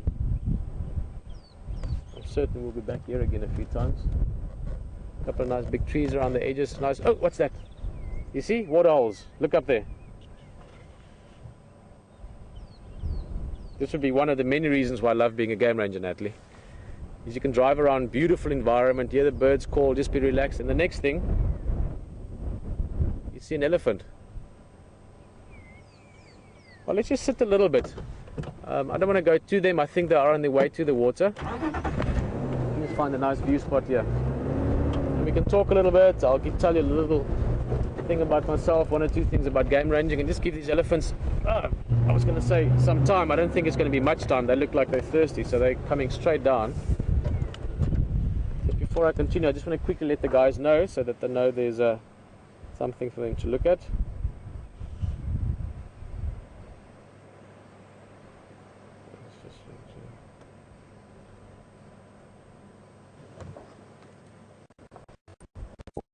Station Arethusa, that copy, guys. Just update.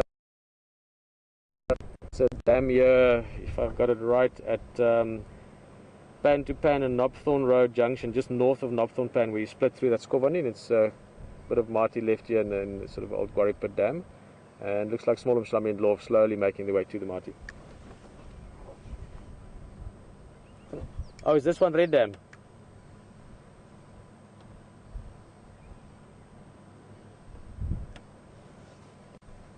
Yes, that would be the one. Thank you very much.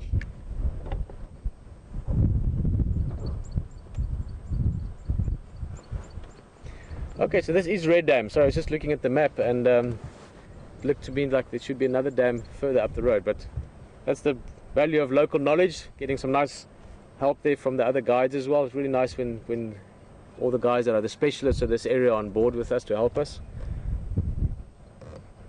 So while we're waiting for these Ellies, they're going to take their time to come down. I don't think they've had a drink yet. They are looking like they're moving this way rather than away. I also don't see their tracks around the edge of the water. So Natalie, I was very lucky as a youngster, and I mean real youngster, small boy, 1-year-old, 2-year-old, to start going out into the bush with my father for camping. As a family as well, my mum didn't like the camping so much, but she went with as well sometimes. But my dad's always loved the exploration of wilderness areas. And in fact, my love for Kruger, for the Lowveld, stems from that as well. My father was born and grew up not very far from here in Tsanin, Letseteli. Beautiful stories from back from their childhood days when the Lowveld was still wild in all respects. The whole Lowveld used to be very, very wild. And so when you see these things and experience these things from a very young age, even from before I can remember, it has a very big impact on you. In fact, one of my first wildlife memories was from a very young age. I don't know exactly, my dad's told me, I forget, but around about 3 years old or something like that, camping in the northeastern parts of Namibia and looking at a lion coming down to a pan there in the area of Bushmanland. HT has spent some time there as well. He'll know that area well. Beautiful, beautiful area. And then just going into wilderness areas, going on camping trips where we go for 10 days, 2 weeks, where you don't see another town or even a village, and you take your own water, your own food, your own everything, and you truly explore, as well as reading. I've read so many books on African exploration, and there's a great romance to it, but in the reality, in the doing of it, there's a great adventure and a great sense of personal freedom and excitement when you do things like this. So those all played a role, and then there was a bit of accidental aspect to it as well, which we'll maybe get into another stage, but I had a really lucky opportunity to work and live in the Sabi Sands. Well, not really work, but live in the Sabi Sands. Again, my father played a role in it. He did a lot of medical services for a number of lodges in Sabi Sands. He took a project for a while. He's a doctor, and he did these medical services for a bunch of lodges in the south. And I lived there and met some friends and thought, well, I'll go guide for a year or two, you know, see some wildlife, watch some elephants. And then that year or two ended up being about 7-8 years, and then the wild earth thing and this whole live experience and sharing it with people from around the world is something I'm still hugely excited about. Mixed it up with a few other things, but lots of things. The short answer would just be a great love and a great passion and a deep contentment and enjoyment that I get from being out here. And a beautiful way to share it is with guests, through photography, which is something I will still share with you guys over the next while. It is just such a beautiful, positive thing to do and to be part of, that it's something that I would love to be part of the rest of my life to some extent or another. And then who doesn't like this? I mean, who would mind spending their morning with 2 elephants, 3 elephants, 4 elephants? I mean, this is the second group of elephants already today. I love being out in nature. I love feeling the wind and seeing the rain clouds approach and smelling it when the rain starts and hearing the thunder and feeling alive. It's just such a nice thing to do, such an exciting thing to be part of. So, Natalie, if you ever come out here, if you haven't been, anyone else in the vehicle, if you've never been on safari, it's firstly very exciting to be able to show you and share with you what it's like. And I would love for it if you could sit down and just feel the wind and smell the smells as well. That's the only thing that's missing. We can see it and we can hear it. Look at these youngsters. There's a couple of young ones coming down. Now they're building up to coming down to the water. They'll be heading down shortly. And it's quite quite a steep bank actually, coming down from there down towards the water. It's very steep. Now elephants, obviously they are big animals, so running down steep angles is not always the easiest, and they can't walk down so easily, so you might see them sort of doing a little elephant trot coming down to the water. We're going to take our time. They're taking theirs, we'll take ours. Just enjoy the views, enjoy the sounds, and wait for them to come get their drink.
I wonder if you can hear that in the background. It's a little bit far away and also with the wind.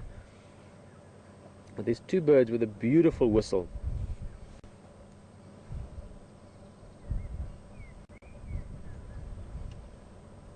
There you could hear one.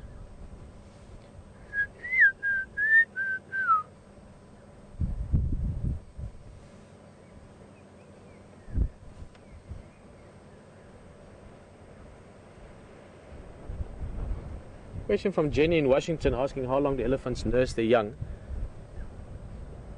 It's Kennick, I think, in Washington, and I'm not sure, Jenny, if it's Washington State or Washington DC. I presume from the name there, which I couldn't quite understand if it's Kennick or Kendrick, but I presume Washington State. They nurse their young. Let me remember. Guys, I'm having such a nice time. Oh, Kenwick. Okay, Kenwick. So I presume you're from Washington State. Now, what a lovely place. Jenny, sir, I'm smiling because as part of this sort of all the rehearsals, I'm sort of jogging my memory every now and again. It's been a few years since I was here full time, and a lot of the statistics that I used to read I forgot. But it's about 2 years, probably 3 years.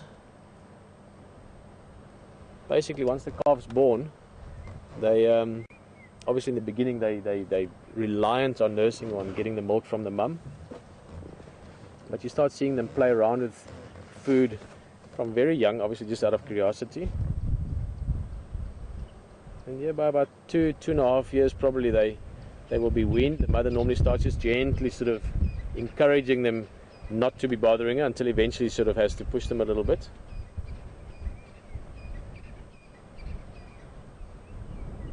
Also depends on conditions to an extent. If there's lots of food, lots of water, then suckling the young for longer is not necessarily a problem. If it's elephants living in the desert, like you get some of those elephants up in Namibia, where I'm from, where I'm living now, it might be a little bit shorter because conditions can be harsh. So the youngsters would be encouraged to start being independent sooner. And again, depending on the conditions, sort of after about 2 or 3 years, the mother might be pregnant again. Keep in mind they've got a long gestation. Elephants have got a gestation of 22 months, almost 2 years that they carry the baby. Oh, this other one's going to come down just now, I think. One of these youngsters on the right. So that will also play a role. In other words, how quickly the female has to start getting ready to have the next young again. And that would also play a role in weaning the youngsters.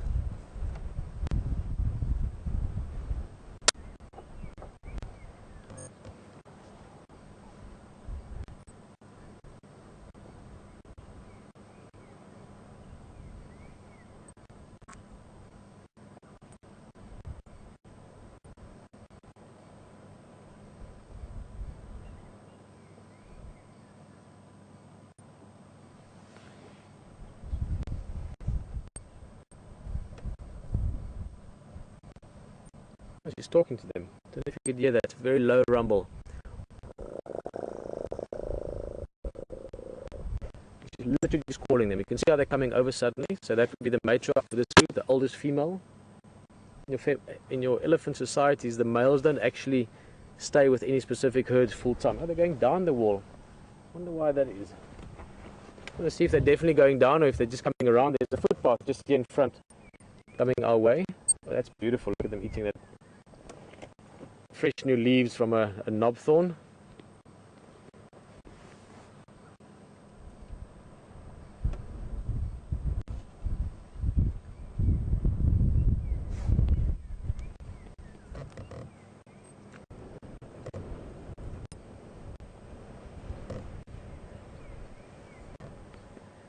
I'm just wondering, quite often you find a little bit of water below the walls as well as these waterholes.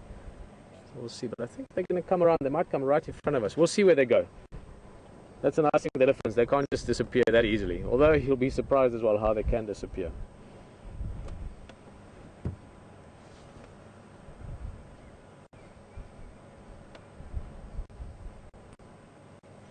That's actually a lactating female. If you look very carefully, many people don't realize this, but elephants lactate from between the front legs. So 2 mammary glands between the legs. Oh, there she's moving now, but she was standing in a way that you could actually see it quite clearly, the swelling of it.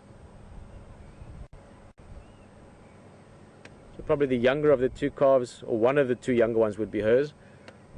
Now, Sabi Sands, we've got good conditions here. Now, there's lots of food, lots of water. It's a happy place. If you're an elephant, you'd be happy enough if this is where you have to live. And from a youngster point of view, because there's lots of food, lots of water, you probably find that there's not so much pressure for them to wean the young. It's not like in Kahokaveld, for instance, where resources are very scarce, so they, the sooner the calves can look after themselves, the better. So you'd probably find that instead of the sort of early stages of 2 years or 2.5 years of weaning, it might be that 3 years, even 4 years old, or at 4 years old, the calf could still be suckling. But it's not necessary. From 2 or so onwards, they can survive on the natural habitat or natural vegetation that they eat day to day. Also, with elephants, they eat a great variety of food.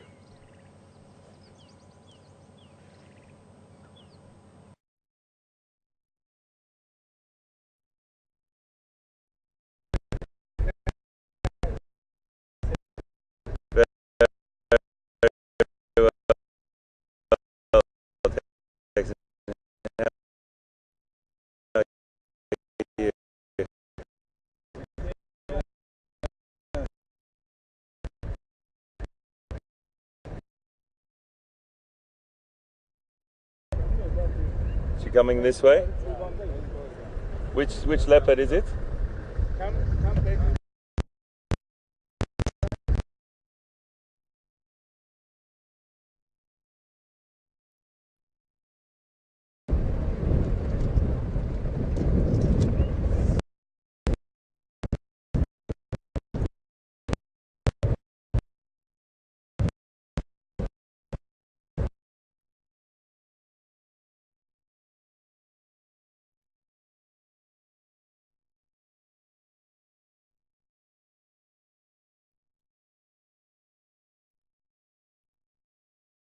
One of the guys that's just coming through this way.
goodness. How lucky are we?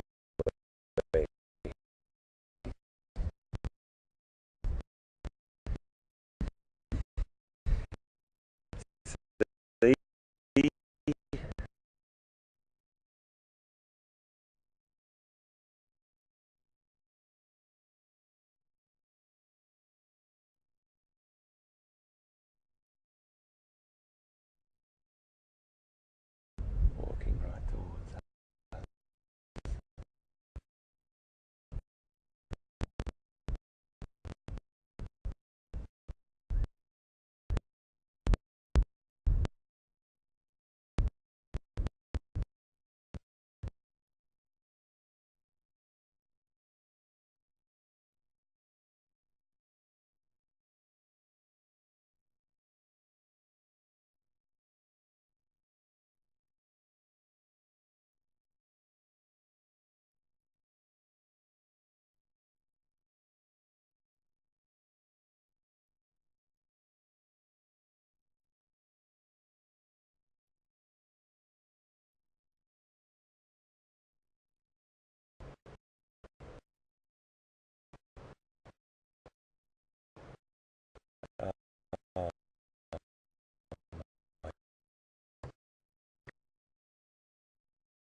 Beautiful creature.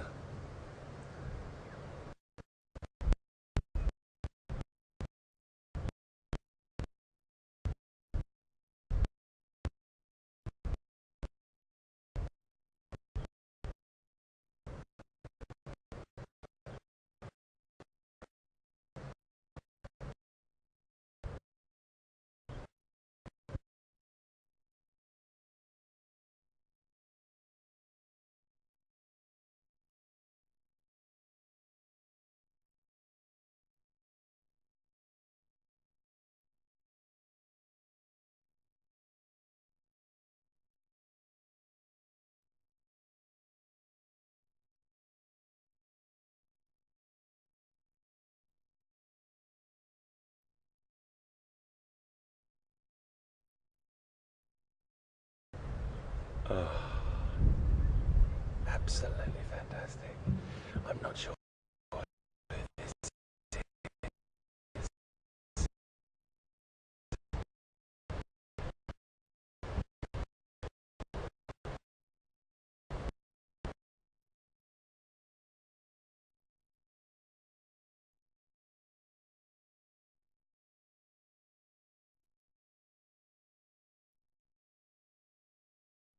We're going to stick with her a little bit.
Remember, as I always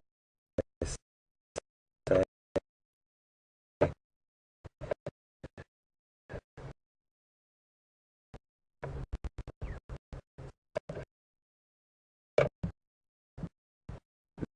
these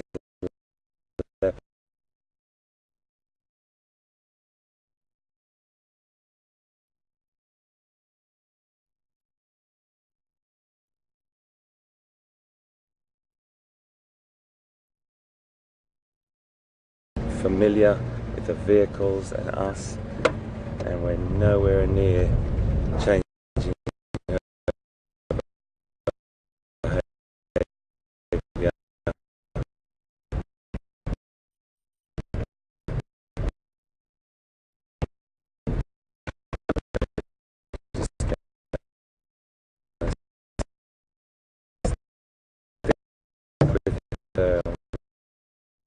Watch her.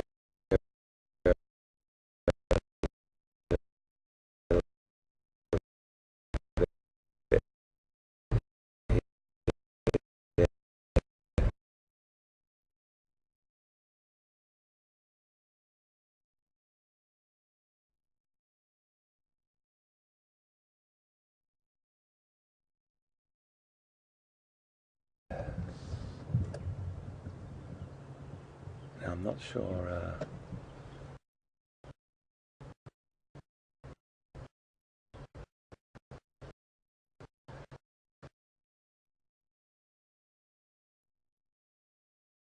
Yes, that this is Karula, and she's an incredibly famous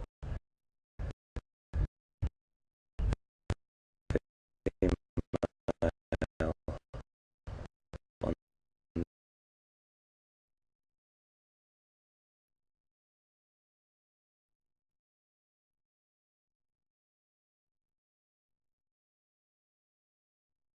this.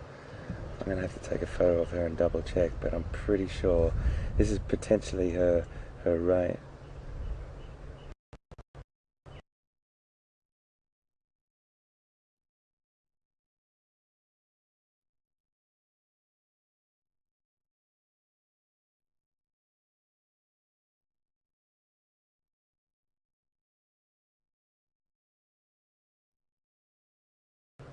Oh, this is magic if it is her. I am a very lucky man today, and so are you. This is incredibly exciting. We did it, guys, we did it.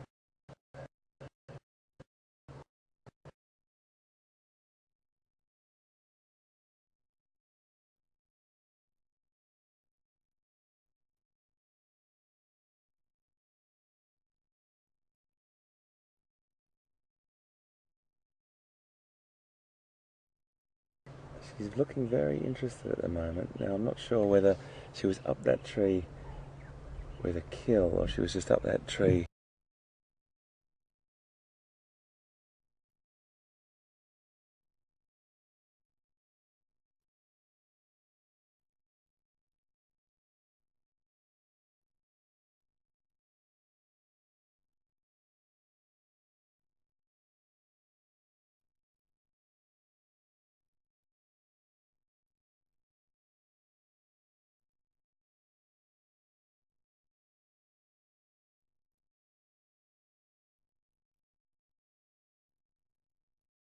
Resting, but if she's just resting, that means she could be onto something.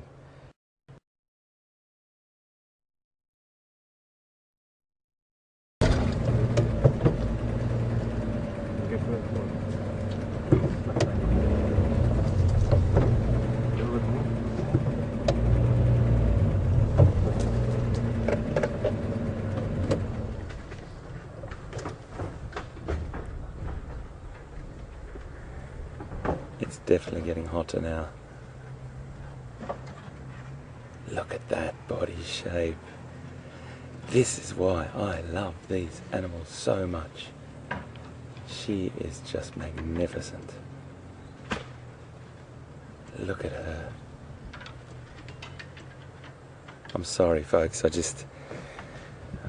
keep saying look at her, but it's just overwhelming to be here bringing this to you live, and you know, also to give a little lead to Pete, because Pete's such a passionate, wonderful. Oh, I can see what she's watching up there. She's watching a nyala.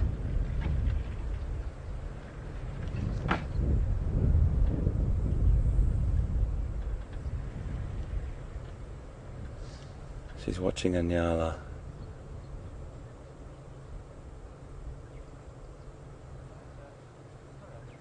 There's a nyala bull up there. and a Nyala cow, and I think they are completely... Okay, we're going to cross to Pete because he's got a beautiful shot from the front there, and I'll come back to you soon. There's so much excitement following this catch. Is absolutely beautiful. This is my first proper view of Karula. Sorry guys, welcome back this side. For a minute they lost track of which vehicle we're on. This is just so exciting for me to see Karula again. This is my first proper view of her in about 5 years. Awesome cat. Awesome cat. We will talk about her a lot, but her name, directly translated meaning peaceful, is one of the most apt names I've ever had or known for anything. I've actually got a dog called Karula. One of my dogs is called Karula, after this girl. Oh, and she is gorgeous. You can see that wow on her forehead. Now when we get closer I'll show you again. Yeah, she's certainly looking for something to eat.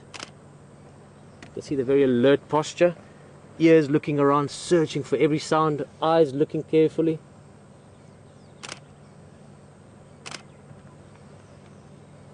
Oh,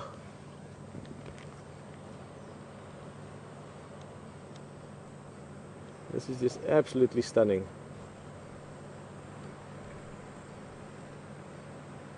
Now leopards have got lots of ways that you can recognize them or not. Looking at this one, if we get really close, we'll look at the face later and I'll show you those markings specifically. But she, and I'm just actually going from memory now, I haven't looked at pictures of her recently, but she has 3 dots either side of the whisker spots. Let me just see if that should be able to actually see it on the pictures that I'm taking here. 3 dots either side above the whisker spots. That's the very traditional way of IDing her. But over the years we got to know that the easiest way to recognize Karula is that wow on the sort of there between the eyebrows. Also really excited. Zoomed out. Now this is as close as we can get for now.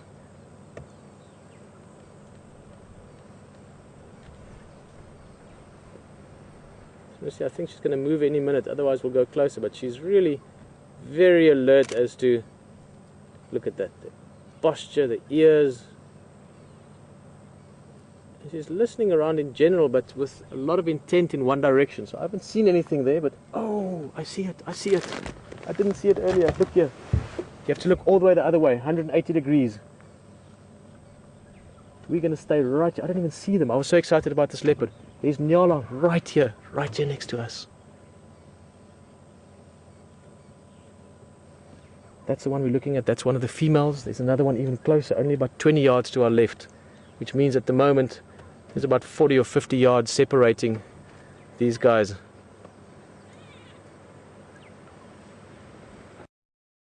HD, you copy?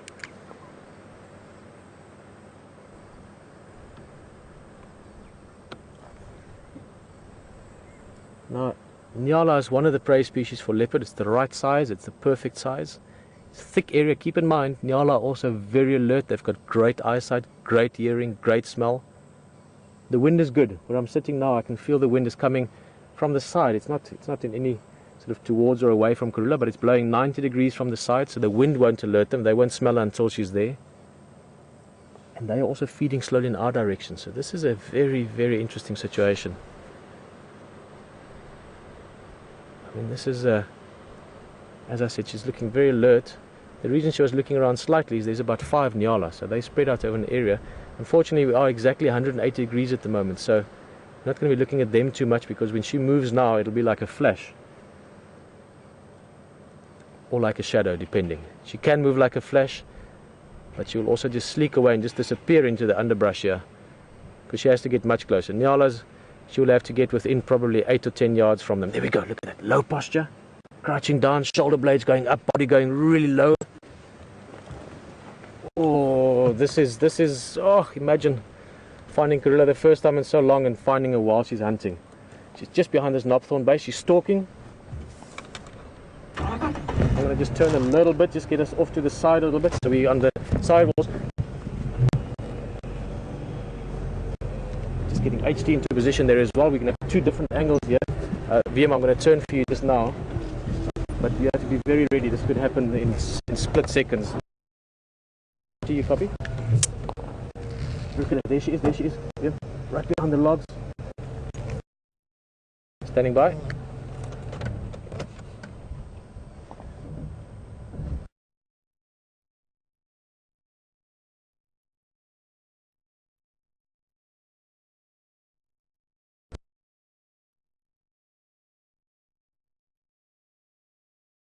Some Nyala.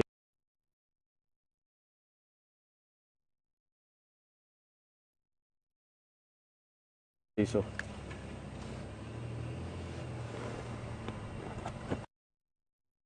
East along Central.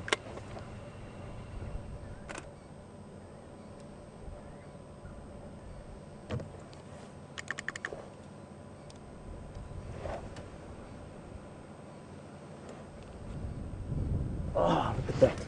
To see a leopard in that posture, that movement, suddenly you really get the sense of, we are talking about a super predator. This is not just a little kitty cat walking around. She's designed for this, she's built for this, she's evolved for this. Oh, sorry, I'm a little bit, not overwhelmed, but this is just any day, whenever you see this, this is so special. For me, there's a little bit of strong personal happiness here as well, just because I really have in my life, I can think back to about 4 or 5 different animals that have had major impact on me, that I shared time with to the point where they became real characters as much as close friends and family have, and this certainly is one of them.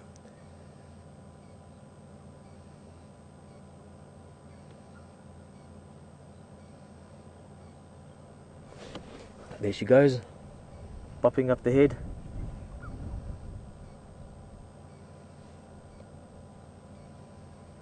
Now keep in mind, as I said, the wind is good. It's 90 degrees, slightly in favor of Karula actually. It's slightly more towards her than towards them if you want. And they're slowly moving along now. There's a bit of a clearing from where she's sitting now to where the Nyala are. There's a gap that'll be difficult to cross, but they could be moving slowly in her direction as well. So this is what life is all about. Anything can happen at any moment now. VM, I know you know this, but if it looks like she's going to go a little bit wider, because it'll happen so quick. And then just give her a bit of space towards where she's going to go. Visually, I mean. And at the same time, there's still a bit of a breeze, beautiful clouds, birds calling. Africa is just going about her business. Life as usual. There she goes. She's going to use this skirt, this clearing. That's okay. That's a good call. Not that I have to say anything like it. Karula is an exceptionally good hunter as well. That's why she's raised so many successful litters of cubs. And out of her 8 cubs that she's had in her life, she's raised 7. That is an unbelievable statistic. I mean, leopard fatalities go into the 50-60%. So, oh, so much I can tell you about this leopard.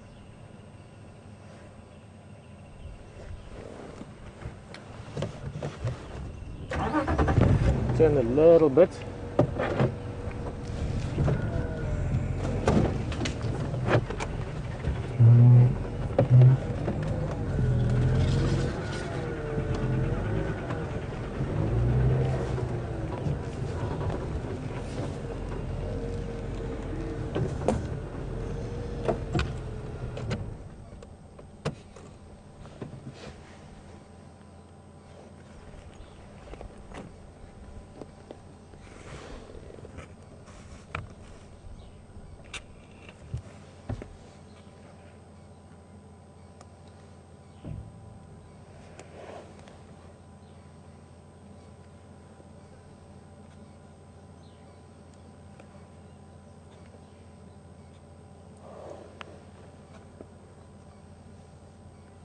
Okay, everybody, well, it's almost 9 o'clock, so we're gonna not say goodbye, obviously, because this is happening. This is, you can spend months out here and never get into this situation.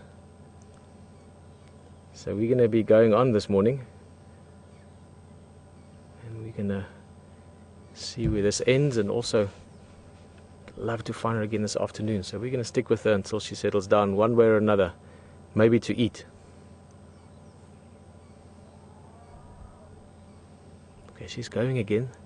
The Nyala have moved slightly further into the thickets. I think for now we're just going to sit tight. We might not see much, but just going to keep us here off to the back. I might stick along the side here, but I'm just going to give a bit of wider space for now. It's quite thick in there. Don't mind moving around in the open here, but when it gets thick we're making quite a bit of noise. So again, the Nyala and the leopard are both used to it. They don't mind.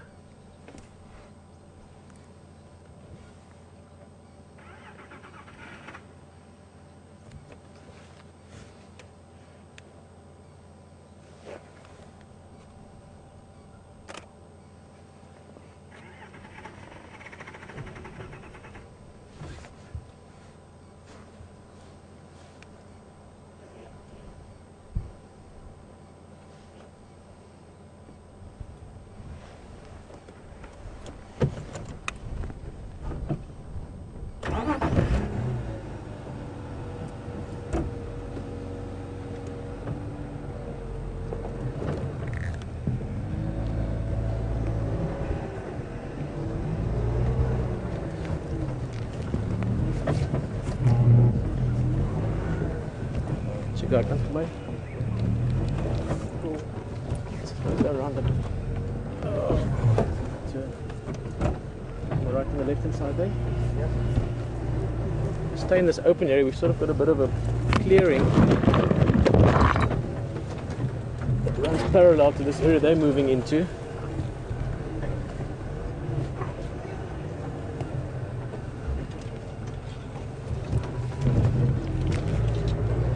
Just see the twitch of her tail in there.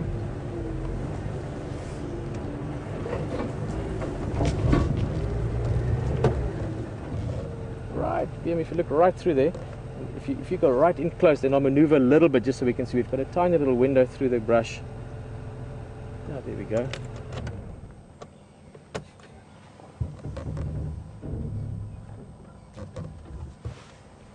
Now you can see how amazingly well those rosettes work to break the shape of the body, to really camouflage it perfectly. Basically, outlines really show out. So if you're standing and you've got a straight line, your whole contour, the whole outline of your body, you can be seen much more easily. Whereas the rosette markings, in many ways, well, in many ways, in sort of totality, break that outline out or up. But also it resembles sort of dappled light. So they can really blend into different shadows and different light conditions.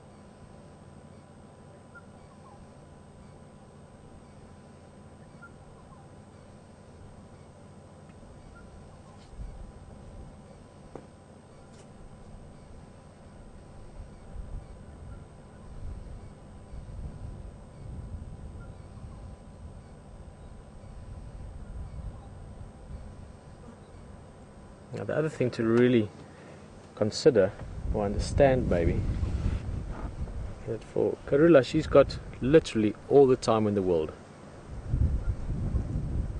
It's not that she has to be at a meeting later or make an appointment or anything like that. She has got certain things she must do. A very important part of that is to get food. Now if she was impatient and squandered this opportunity, it might take another hour or 2 hours or day or 2 days before she gets an opportunity this good again. So she could take 5 minutes at this, she could take 2 seconds and suddenly she's away and it happens, or she could take 2 hours.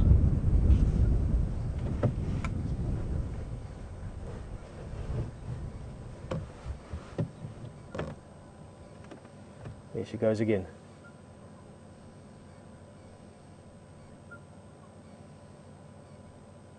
Guys, and then just to keep you with what's going on, I am really excited that Hayden's sharing us as well. He's just got a small vehicle problem which is due to all this terrain, and we can't fix it right now because the leopard is so close.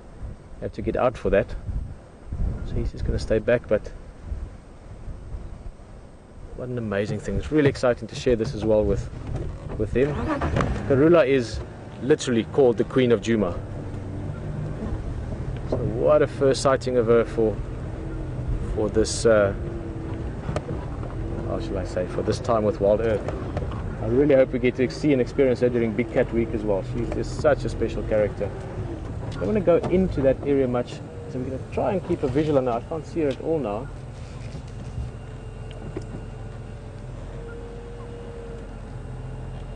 I don't want to go in there too far. Can you see anything from up there, view? No.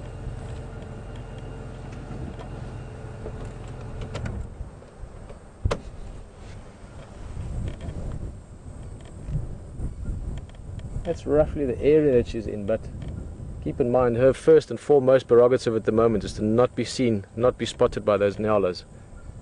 So she's making sure that she's keeping herself low and tucked away in the bush.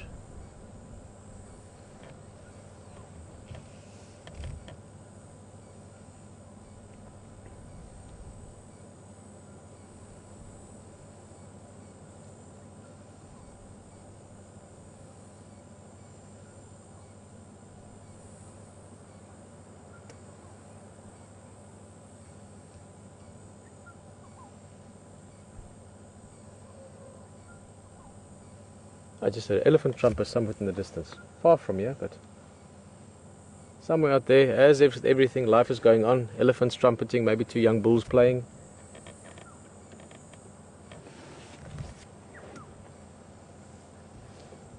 Let's see, maybe there's just this sort of open area here. Maybe we can just poke our nose and then just see if we can find her. You got her? Oh, there she goes, there she goes. Low down. Well spotted, VM. Eagle eyes in the back. Not going to see much more from here because all this up front is very thick now. I think at best we can poke our nose into that clearing and then have a look from there again.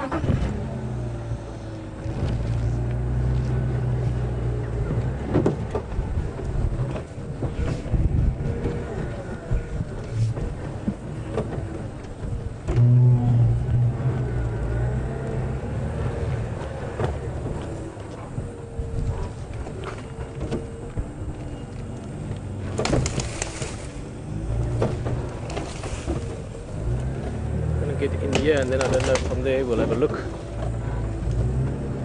I can see a tail, I can see the nyala as well. They're just up front there from her. Oh, but I think they might have seen her. Look at her. Her posture has totally changed. See, the tail tip is up, so she's showing them as well that has been seen, and they can hear the alarm calls. Now with lion, they would just immediately stop now. Leopard sometimes, they can be wily characters. She'll walk away as if nothing's happening, maybe drop down again and try again, but from the way she's moving, I think she's decided that's enough.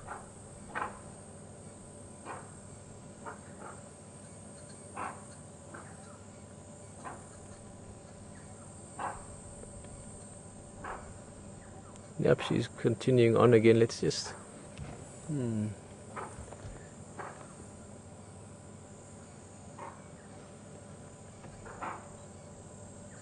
yeah, I think she's, oh, can't go in there. It's very, very thick.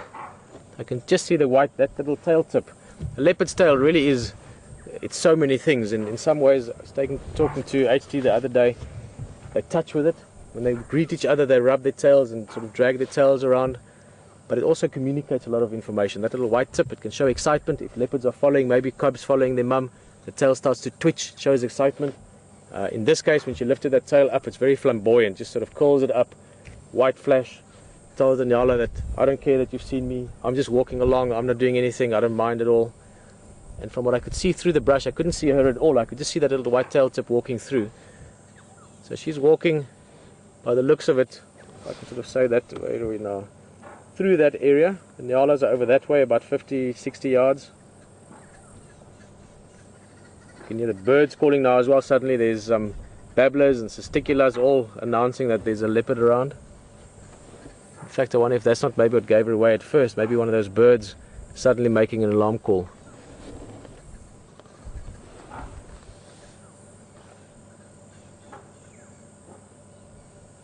Have to look at it this way. Good day for the Nyala. There was a little baby Nyala in there. It literally looked like Bambi. My daughter is 3 now, so I see Bambi often. I know what Bambi looks like. And Nyala look like that. They've got the spots and the stripes. And there's a young baby in there, maybe 3 months old. So for the Nyala, this is a good day. For Karula, she doesn't mind. There's going to be lots of other opportunities going to move around. Guys, and for us, this is amazing. Personally, Karula, for every one of you that have seen her before, I'm sure you're over the world, over the moon, over both, over everything. For those of you for the first time with us, this really is what this is about. Everything, the wind and the flowers, but the real magic is when you spend this intimate, exciting time with things like leopard or lion. And yeah, not more to say about that. Not more for now, put it that way. This afternoon, good chance we can find her again. I think she was heading sort of in Gari Dam direction. Maybe she got sidetracked by something. This afternoon, I can promise you, we're going to be out here looking for her, myself and Hayden. Maybe Gari Wardall, maybe she's going to move up to Buffelshoek. She is moving around a lot. It would also be really interesting if she was to meet up with one of her boys, with Kayuma or with Quarantine that we saw the other day, because they're at that age where they are moving away from her, but they would still interact sometimes, and that would be absolutely beautiful for me to see. And I'm sure you'd enjoy it as well. So for now, I think we're not going to see her. We're not going to go further into that. We're going to leave her. We're going to remember the area. We're going to look for her this afternoon in the same area. I'm going to say goodbye from myself, Peter, and from VM, and also from HT and Brian on the other side. They've had an amazing time as well. We're going to quickly help them out. She's moved away far enough that we can get the vehicle out there now. And also, guys, back in control. I know you're very happy, Will and Alex Graham. Thank you so much. It's been an amazing morning, and most importantly, for you for joining us on safari. It is really what this is about. If you weren't here, we wouldn't be. So thank you very much for sharing this with us, and we'll see you this afternoon at now I must do the math, 4 o'clock, so that's 11 o'clock Eastern time for the afternoon drive. There's a lot of excitement. There's leopard around, there's elephants around. Please come and join us again, and we'll see you then. Bye bye.